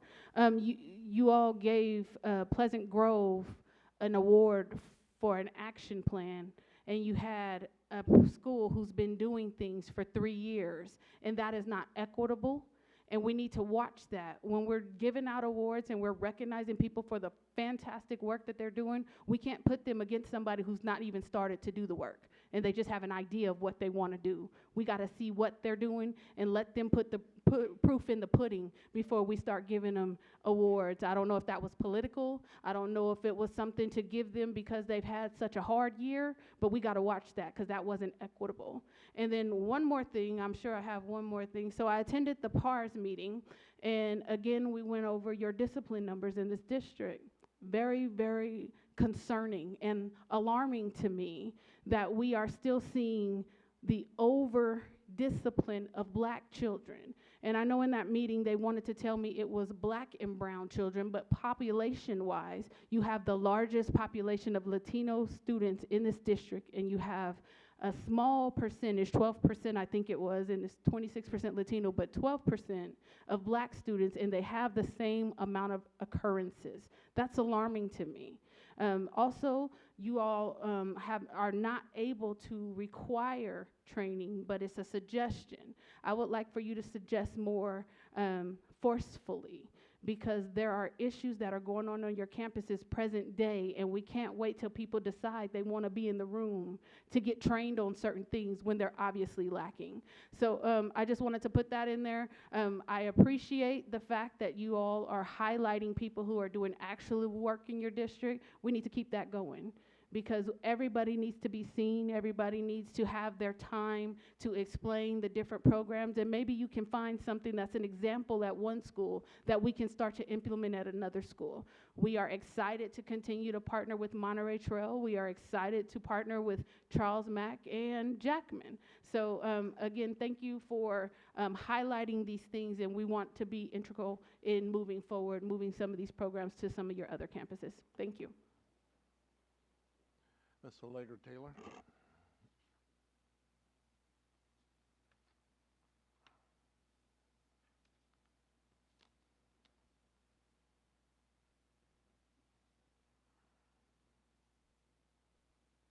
So I just want to touch a little bit on this equity. In equity, one of the things that is real important, especially in the political climate that we're in, where we're seeing inequity, where we're seeing people, certain groups of people being allowed to do things that other groups of people are definitely not allowed to do. So with that in mind, knowing that there is such an imbalance, I think it's important that I bring attention to Monterey Trails and how Monterey Trail principals saw that there was a need during the time of the anniversary of the Stephon Clark's killing. And he invited the village to come there just to provide some space for the kids to process some of the thoughts that they were going through. When you see a particular group of kids, or all of your kids for that fact, struggling, and you invite the community in to be a part of that healing process, sometimes the community can bring something to the district or to the school that you can't bring. So I just want to give a shout out to Monterey Trails for inviting the village out to share our safe optional youth space retreat. Came out one day, and it was an early morning day that we didn't get a lot of kids out that morning because that happened to be the same day as the walkout they weren't aware of, and we brought that to their attention. The second time we came out on Unity Day. It's a big hit. The kids had a great time, and they were able to be exposed to what is available, and to know that the community is also working directly with the district and their schools to try to bring some changes. So yes, there are some changes that are occurring. We're still not there yet. We've got a lot more work to do, and we plan on sticking around until we get this thing done right. So thank you for what it is that you guys have done. We appreciate the work that's being done in PARS. I wasn't able to attend the last meeting because it was the same day of my mother's funeral. So with that said, I'm looking forward to being at the next meeting in August, and we look forward to continue doing the work with you all, and we hope that we reach an understanding that will bring true equity to where our children can see it, all of them. Thanks. Okay, with that, I would like to, Ms. Bobby Singh Allen, we'll start off. Sure, thank you. Lots of questions, comments. So let's see. Let's start with family and community engagement. Ms. Levasseur, I'm a huge fan of all of your work and your department. I am a strong believer in FACE, and I can attest to seeing the turnaround. You and I both attended the first parent-teacher home visitation project seminar session that Sac City hosted many years ago, and I just love seeing it here and thriving. The numbers speak for themselves, and building trust with the family and the community is a key component for our work that we're doing. So I wanted to I wanted to recognize your work and just give you a huge shout out. Thank you. Thank you. There's families, there are students that are hugely benefiting, and we should all be proud of that, but I wanted to recognize you specifically. In regards to Jackman, I love the two areas of focus for the Madres Latina de Jackman and the Black Excellence Program. What I liked seeing were as part of the survey work that was done, some of the themes that came out of those from the different respective communities within the Latino community and then within the Black community. There was some overlap, but you'll see that there was very unique issues to those subgroups. And so I think that that's very important to sort of zone in on, because I imagine, regardless of the school site, that those are common threads in the community, regardless of where one lives. So I hope that we are able to share the resources and what we have learned from those meetings and those groups with our other sites, so that those families have an opportunity to benefit. And I, of course, am going to be a huge supporter of seeing this go on a much broader scale. But that connection To Valley, I like really seeing that regional support. I think is very, very powerful. But I think my take back from, at least from the Jackman, were those two subgroups and those very unique themes. You have immigration prominently featured in one, and the engagement with law enforcement. We're seeing that play out in our community everywhere. So to me, this is a cry for help. This is something that's important. So we need to be mindful of that and be able to provide those resources to our families, whether they're part of a survey or not. So I hope that we do that. Now I'll go on to Monterey Trail. Great work that we're seeing here in the report. But I can tell you, and just hearing feedback from attending the Scholars event, I got to sit with 2 Monterey Trail High School students, and I asked them two things: what will they miss about Monterey Trail most, and what did they like most? And I don't think Mr. Swanson's here, but in both cases, he was the one. And I think that speaks volumes to seeing what a cultural shift that we've seen there. They will miss him the most, and he was the most memorable part of their high school experience.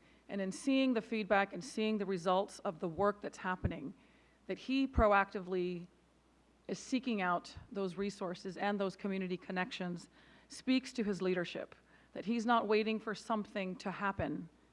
He is proactively going out there and working to build trust, to build community. So I just want to recognize him. It's now memorialized in my comments, but I'll send him an email as well.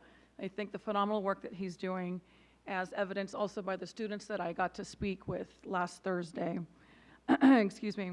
I think that's so powerful that you're going to be visiting every freshman. That's amazing. That connection with a freshman before they enter high school and getting them connected to high school. I imagine that it's going to be very successful, because that meeting, that dynamic that occurs with that home visitation, with that phone call, is so personable. It creates that safe environment for those families to know that they are welcome in a very authentic way, and authenticity being key. Of course, all schools are open, but are they authentically available and welcoming to our families? And I think that this is key. I will now move on to ethnic studies. I had a meeting with EGEA not too long ago, about 3 weeks ago or so, and I do know that as we expand the committee work,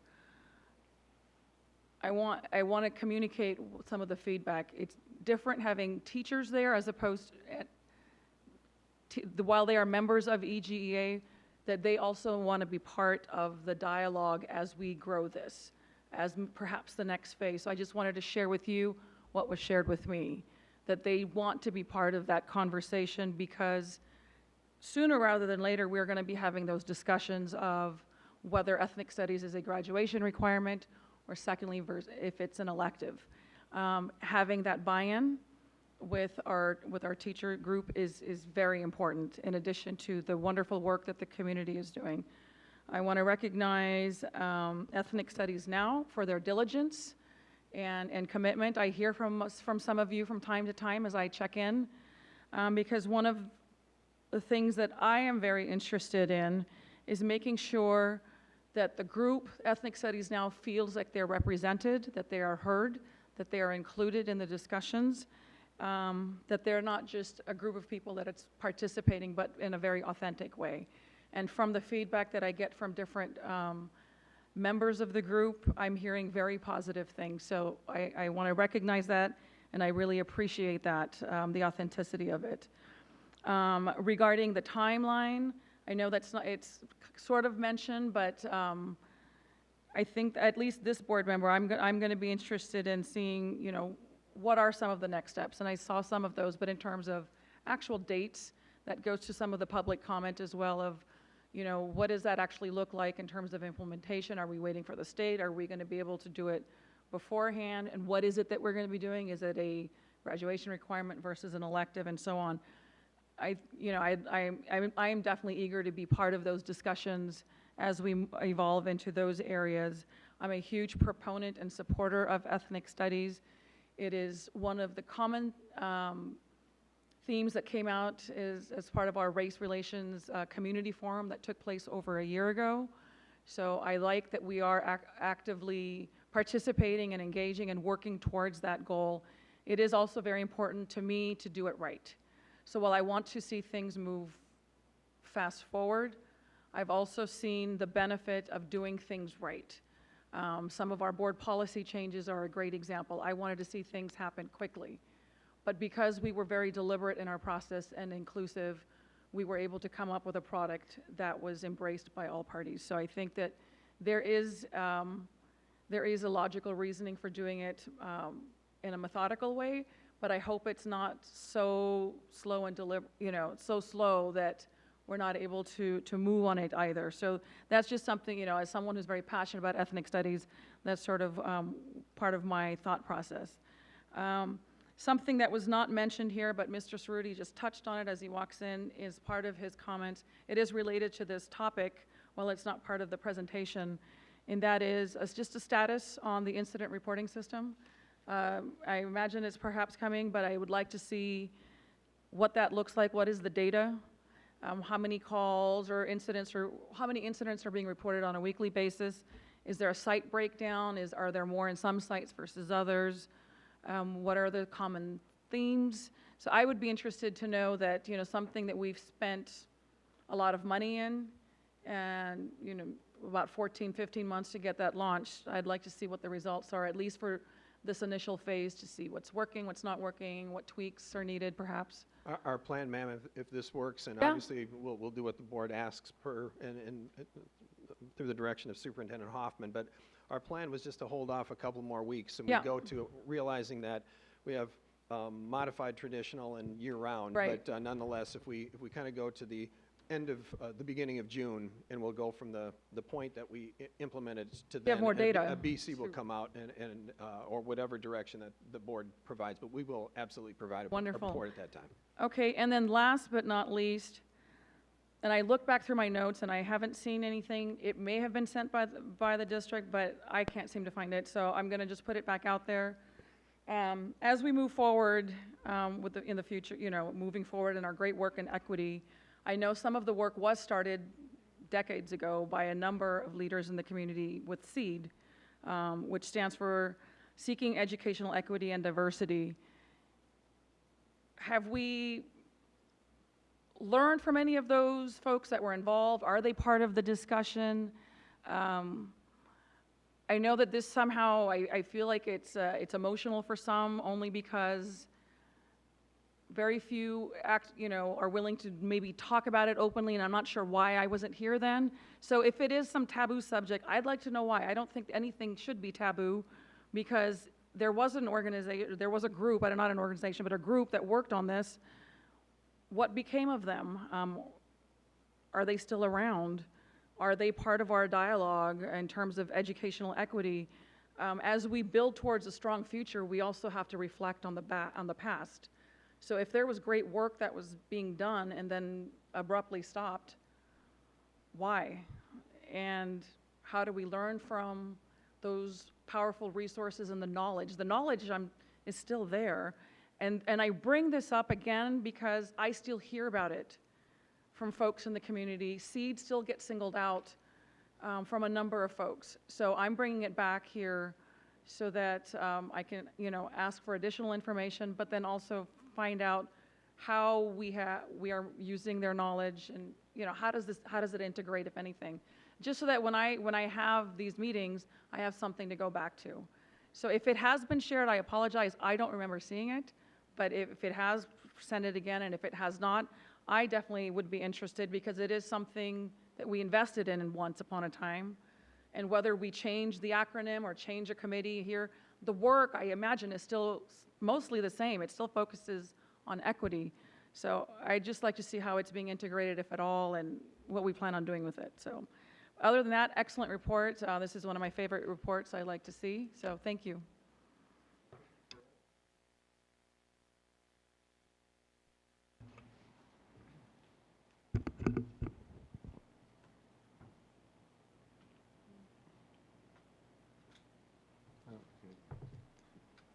Very good report.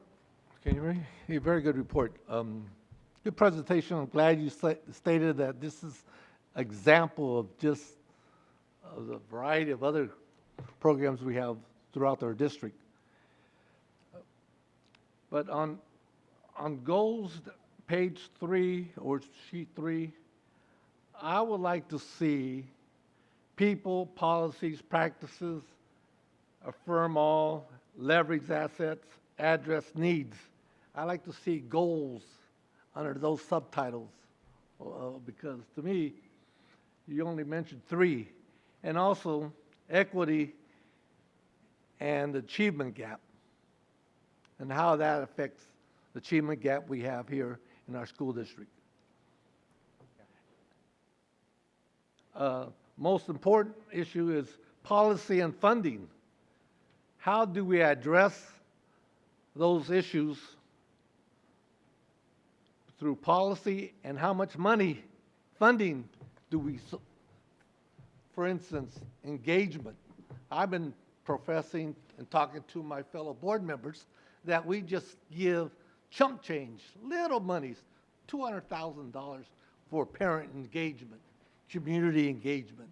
When I see other school districts throughout the California districts spending maybe 1 to 5% of their budget. And it's chump change to me. And we need to get honest with our community and be honest about, you know, if we really want to fix the problem, we need funding for these issues on just engagement. Last week we had priority of funding. Look at, it was disgracing to me. I wanted to walk, I had to zip up. I'm still upset about that. And equity funding through API. And look where the money goes. Concentration and supplemental monies. Does it really go to those targeted students? That's what I'm concerned about. That's where I talk about every meeting I come about to talk about that I'm concerned. I do lose sleep like my fellow superintendent. He loses sleep, I know that. He talks to me about that. I lose sleep. I get gray hairs, but yet, you know, when I went to the 8th grade, I learned the Constitution of the United States, equity, all that, non-discrimination, all that. Oh, now we got to talk about Article 1 and 2. So that's what I'm concerned about. That's why I'm sitting here on the board. Achievement gap, a big concern. Family engagements, excellent example. I know home visits work. I did it as an educator, as a teacher. It improves that classroom atmosphere. We call it now school climate. It changed. I've seen students change overnight. You go to the house, you tell those parents, some parents say, use the cinto. Oh, I can't use the cintos, Mr. You know, I say, Mr. Gonzalez, I cannot use my belt, you know. But the attitude changes and commitments of those students change overnight, next day, when they come to class. And there is good outcomes like that you stated. There's other outcomes too when we have staff in which our community has come up here and to speak to us about that issue. Equity and staffing at every level of school. And so I like to see that, you can speak to that issue, because that's a big concern that I've spoken to my superintendent and my fellow board members. But change is slow. Change is slow. I got to be patient. Thank you, Mr. Perez. CBOs. I'm glad you're getting CBOs, La Familia. One of my first jobs was, after I graduated, was with La Familia Counseling Center. It was a pre-delinquent gang prevention project. All you have to do is get those students, I call them students, wannabes, whatever, to get a job. Get serious about your career, get a job, and see how education relates to education. And then you get a bit like they say, an idle mind's the devil's playground. So you get them busy. Get them a summer job. That's another issue. We got to keep them busy. Working part-time. Because a lot of our students are socioeconomic. 60, almost 2/3 of our student body is low income or LCF qualifying. Big question we have, is Elk Grove Unified School District culturally, linguistically competent to serve our students?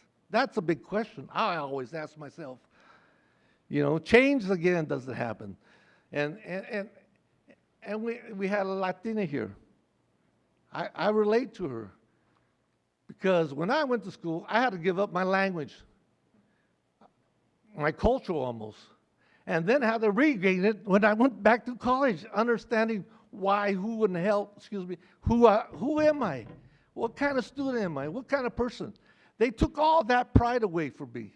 And we have to give this pride back to our students through ethnic studies, through cultural studies, everything. It makes them better, it feels self-esteem. So that's why I like to see it escalated or, you know, but I have to have patience.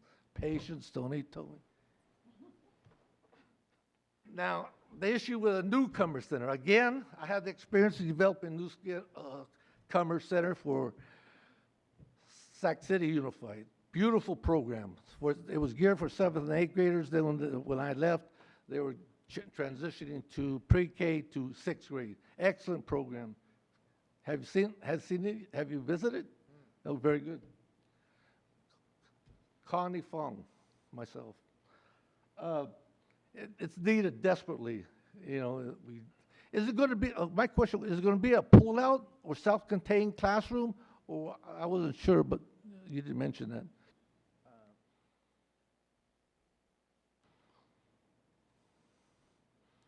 I'll share with. Okay. I'll have Lisa share. Currently, right now, the Newcomers program is under 2 different grants that we received from the Department of Social Services.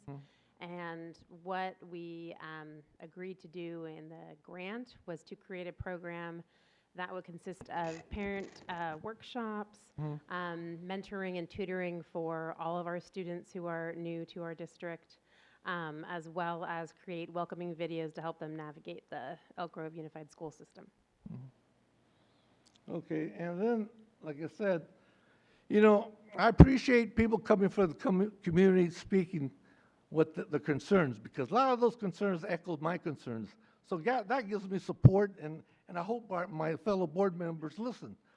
And the last thing, the May revise. Looks like we're going to get maybe more money. I'm not sure, but looks like it through the, you know, what I've read today and heard today.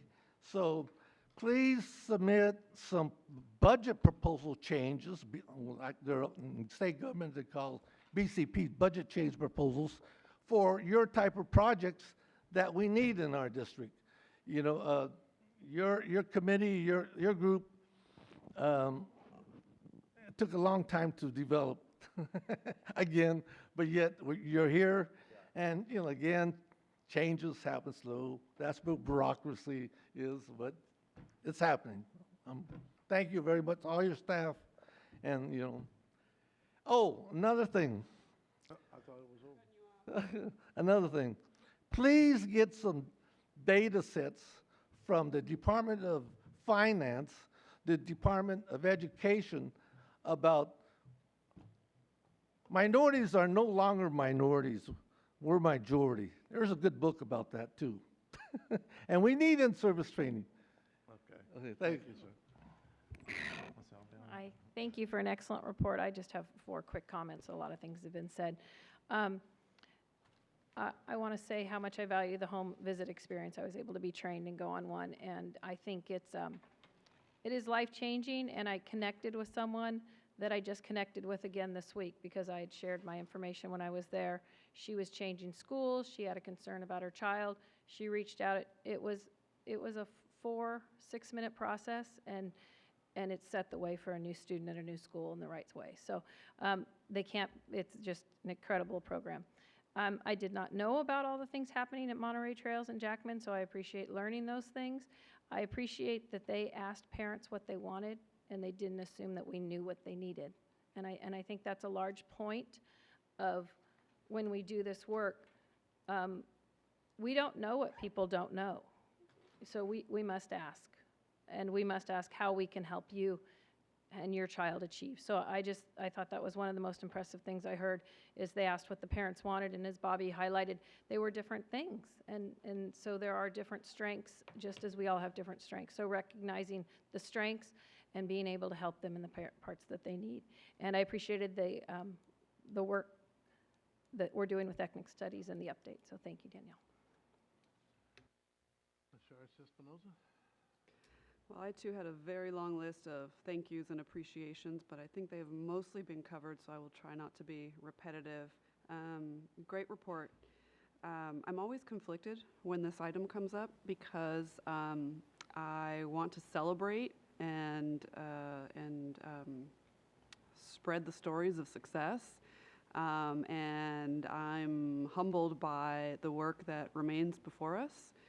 So I find myself once again torn in both directions, but I'm just really moved by the work that is being done, not just by our school employees, but certainly, we have a lot of people going above and beyond the call in recognition of the fact that business as usual has not been cutting it for our students.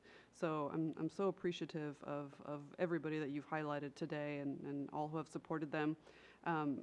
And I want to recognize that 18 months ago, this district embarked upon a pretty hard course correction, and a pretty integral part of that was taking up the members of our community on their willingness to be part of the solution, and we really saw that in action today. And we're beginning to see the benefit to our students of incorporating our community members and their time and their talents. So I just hope that we see more of that in the future. So thanks very much.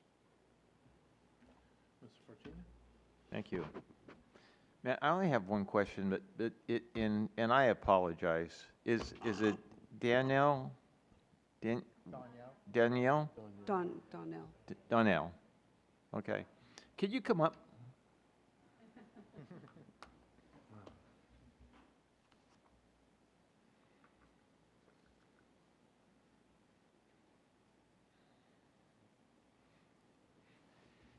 I've had many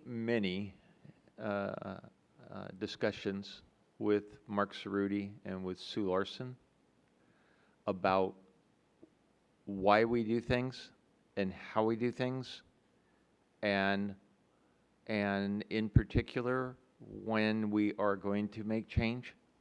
And your explanation was really thorough in terms of all the things you're looking at. And they're all important so that when we get to the end point, there aren't any surprises. So, I really say thank you because you're just really right on target.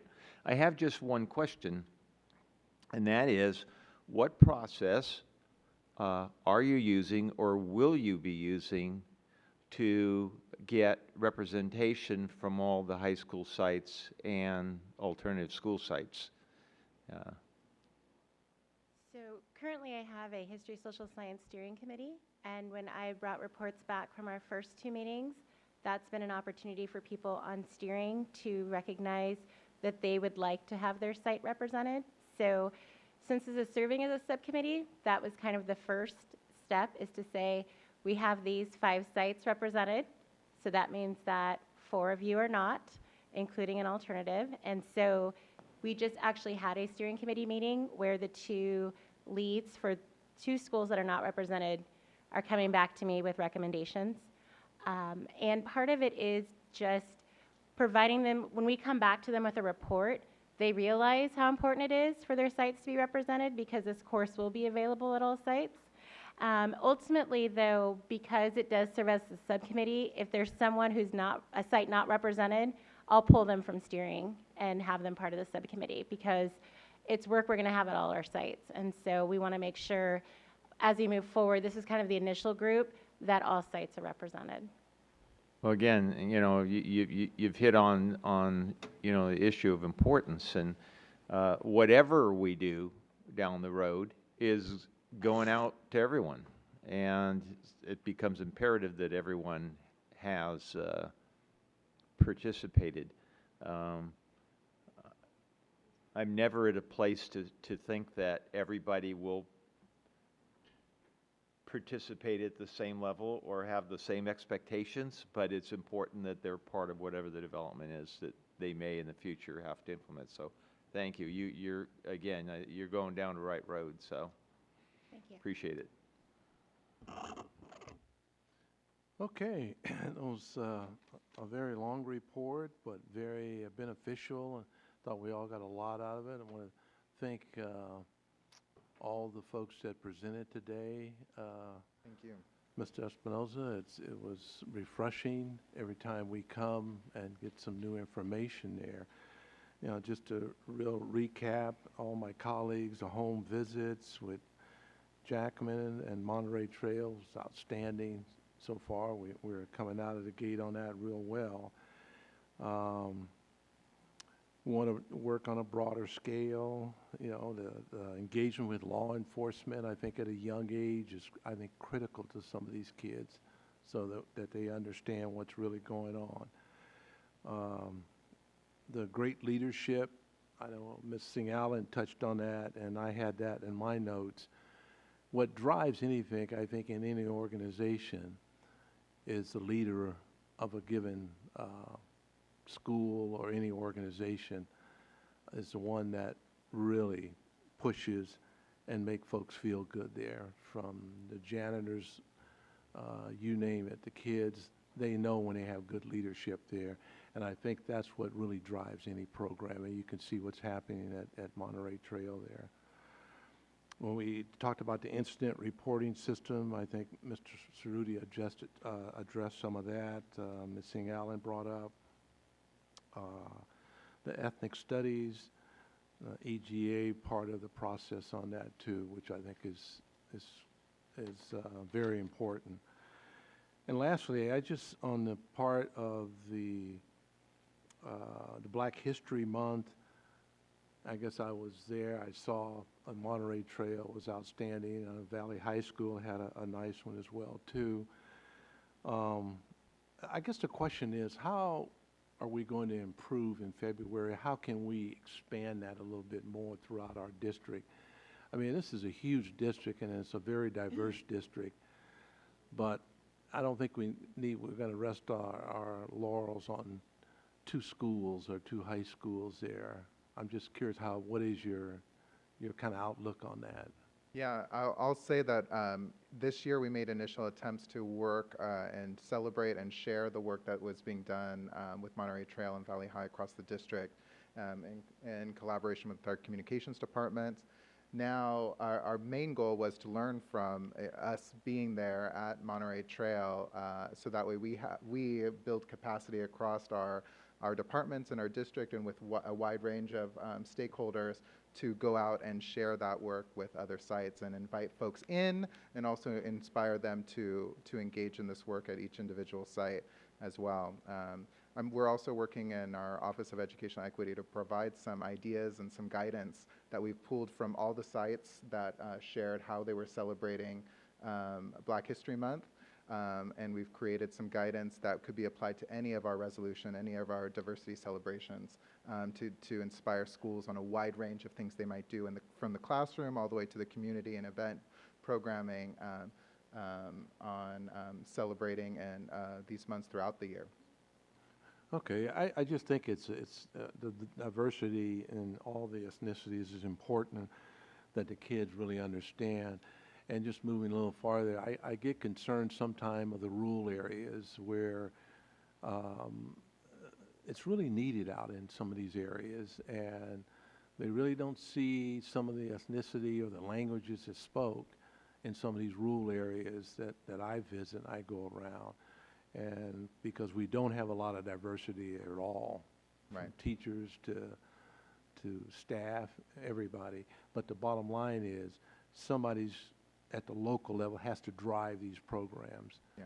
You know, we can't do it all here, right at this location right here. So I'm looking forward to how we truly branch this out, that the kids at young ages can see of what's really going on in some of these rural schools as well too. And I'll share a quick mantra that we have in equity. It's about Equity meaning it's not equal, right? Some folks need more than others in different areas, and there's this kind of metaphor of windows and mirrors, meaning that every kid needs to see themselves reflected like a mirror in the community and in the curriculum and in instruction, and they also need windows into how other people are that go beyond themselves to Yes. learn.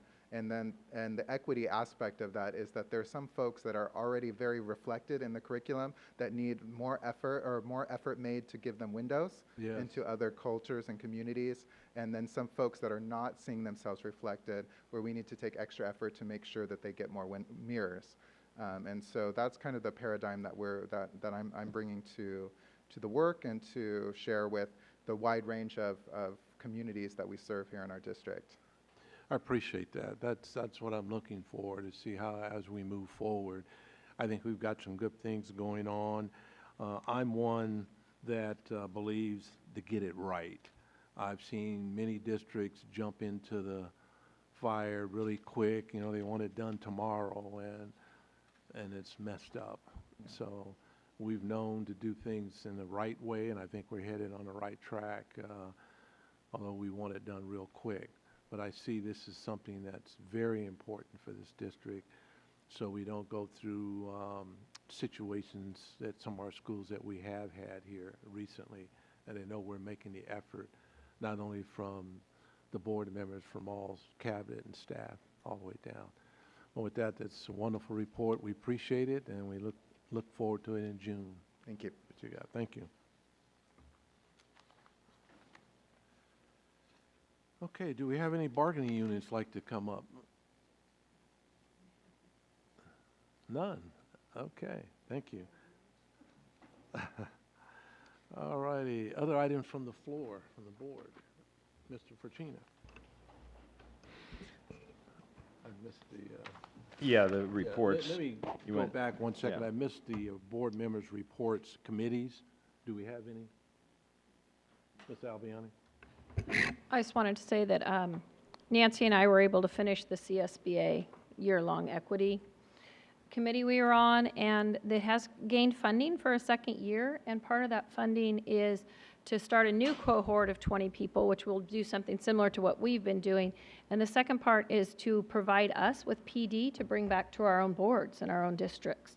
So we will be proposing bringing some things to the board for training with ourselves through CSBA and sharing some of the information with experts that we had the privilege to work with, and kind of try to find where that would be the most useful in our own school district. So I'm excited about that. Nancy, I don't know if you want to add anything. Nancy? Perfectly encapsulated. We're very excited to bring back what we've learned, and we really appreciate the assistance from CSBA and their philanthropic backers in helping us translate that all to you. Thank you, good. Mr. Fortuna? Okay. I have two things I just want to mention. First of all,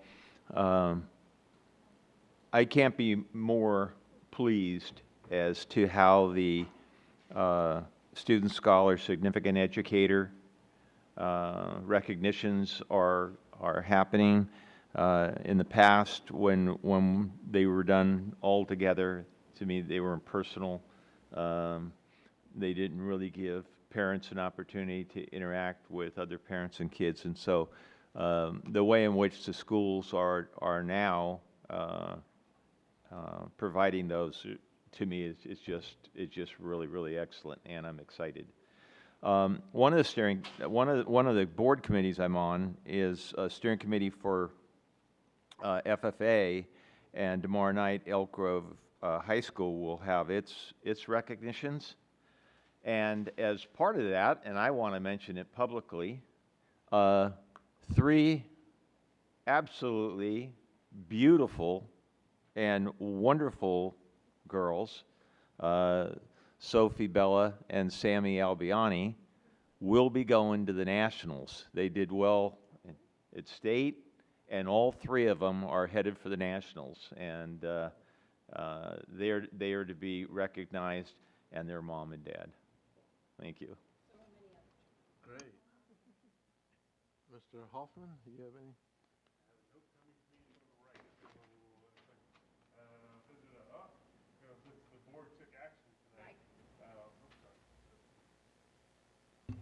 since the board took action tonight on the new Franklin Elementary School, we had the groundbreaking scheduled. So it will be on May 14th, 3:30. And we'll make sure you have another invitation, but we just want to make one more announcement about that exciting opportunity to break ground on a new school. Great.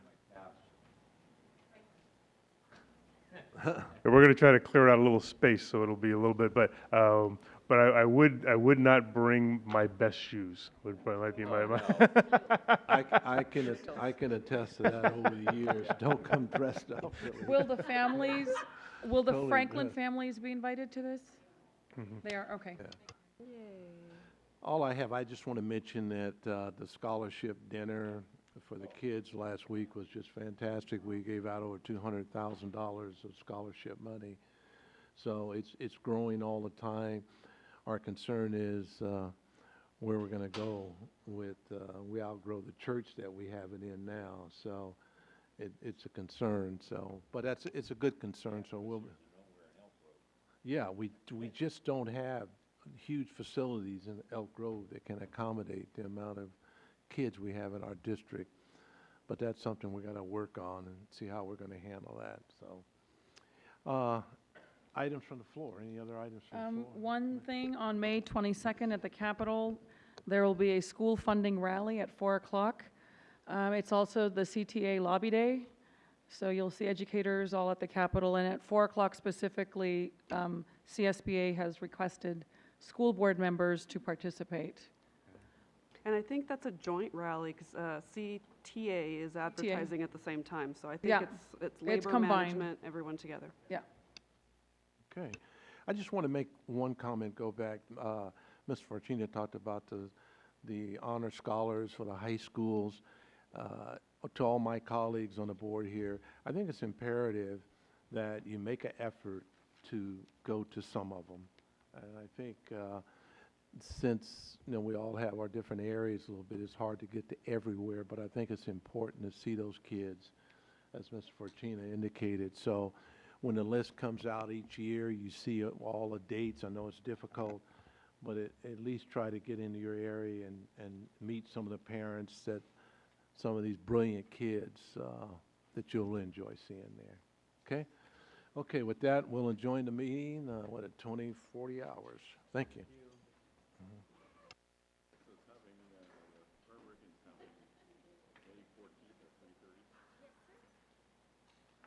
Yeah, let's do it.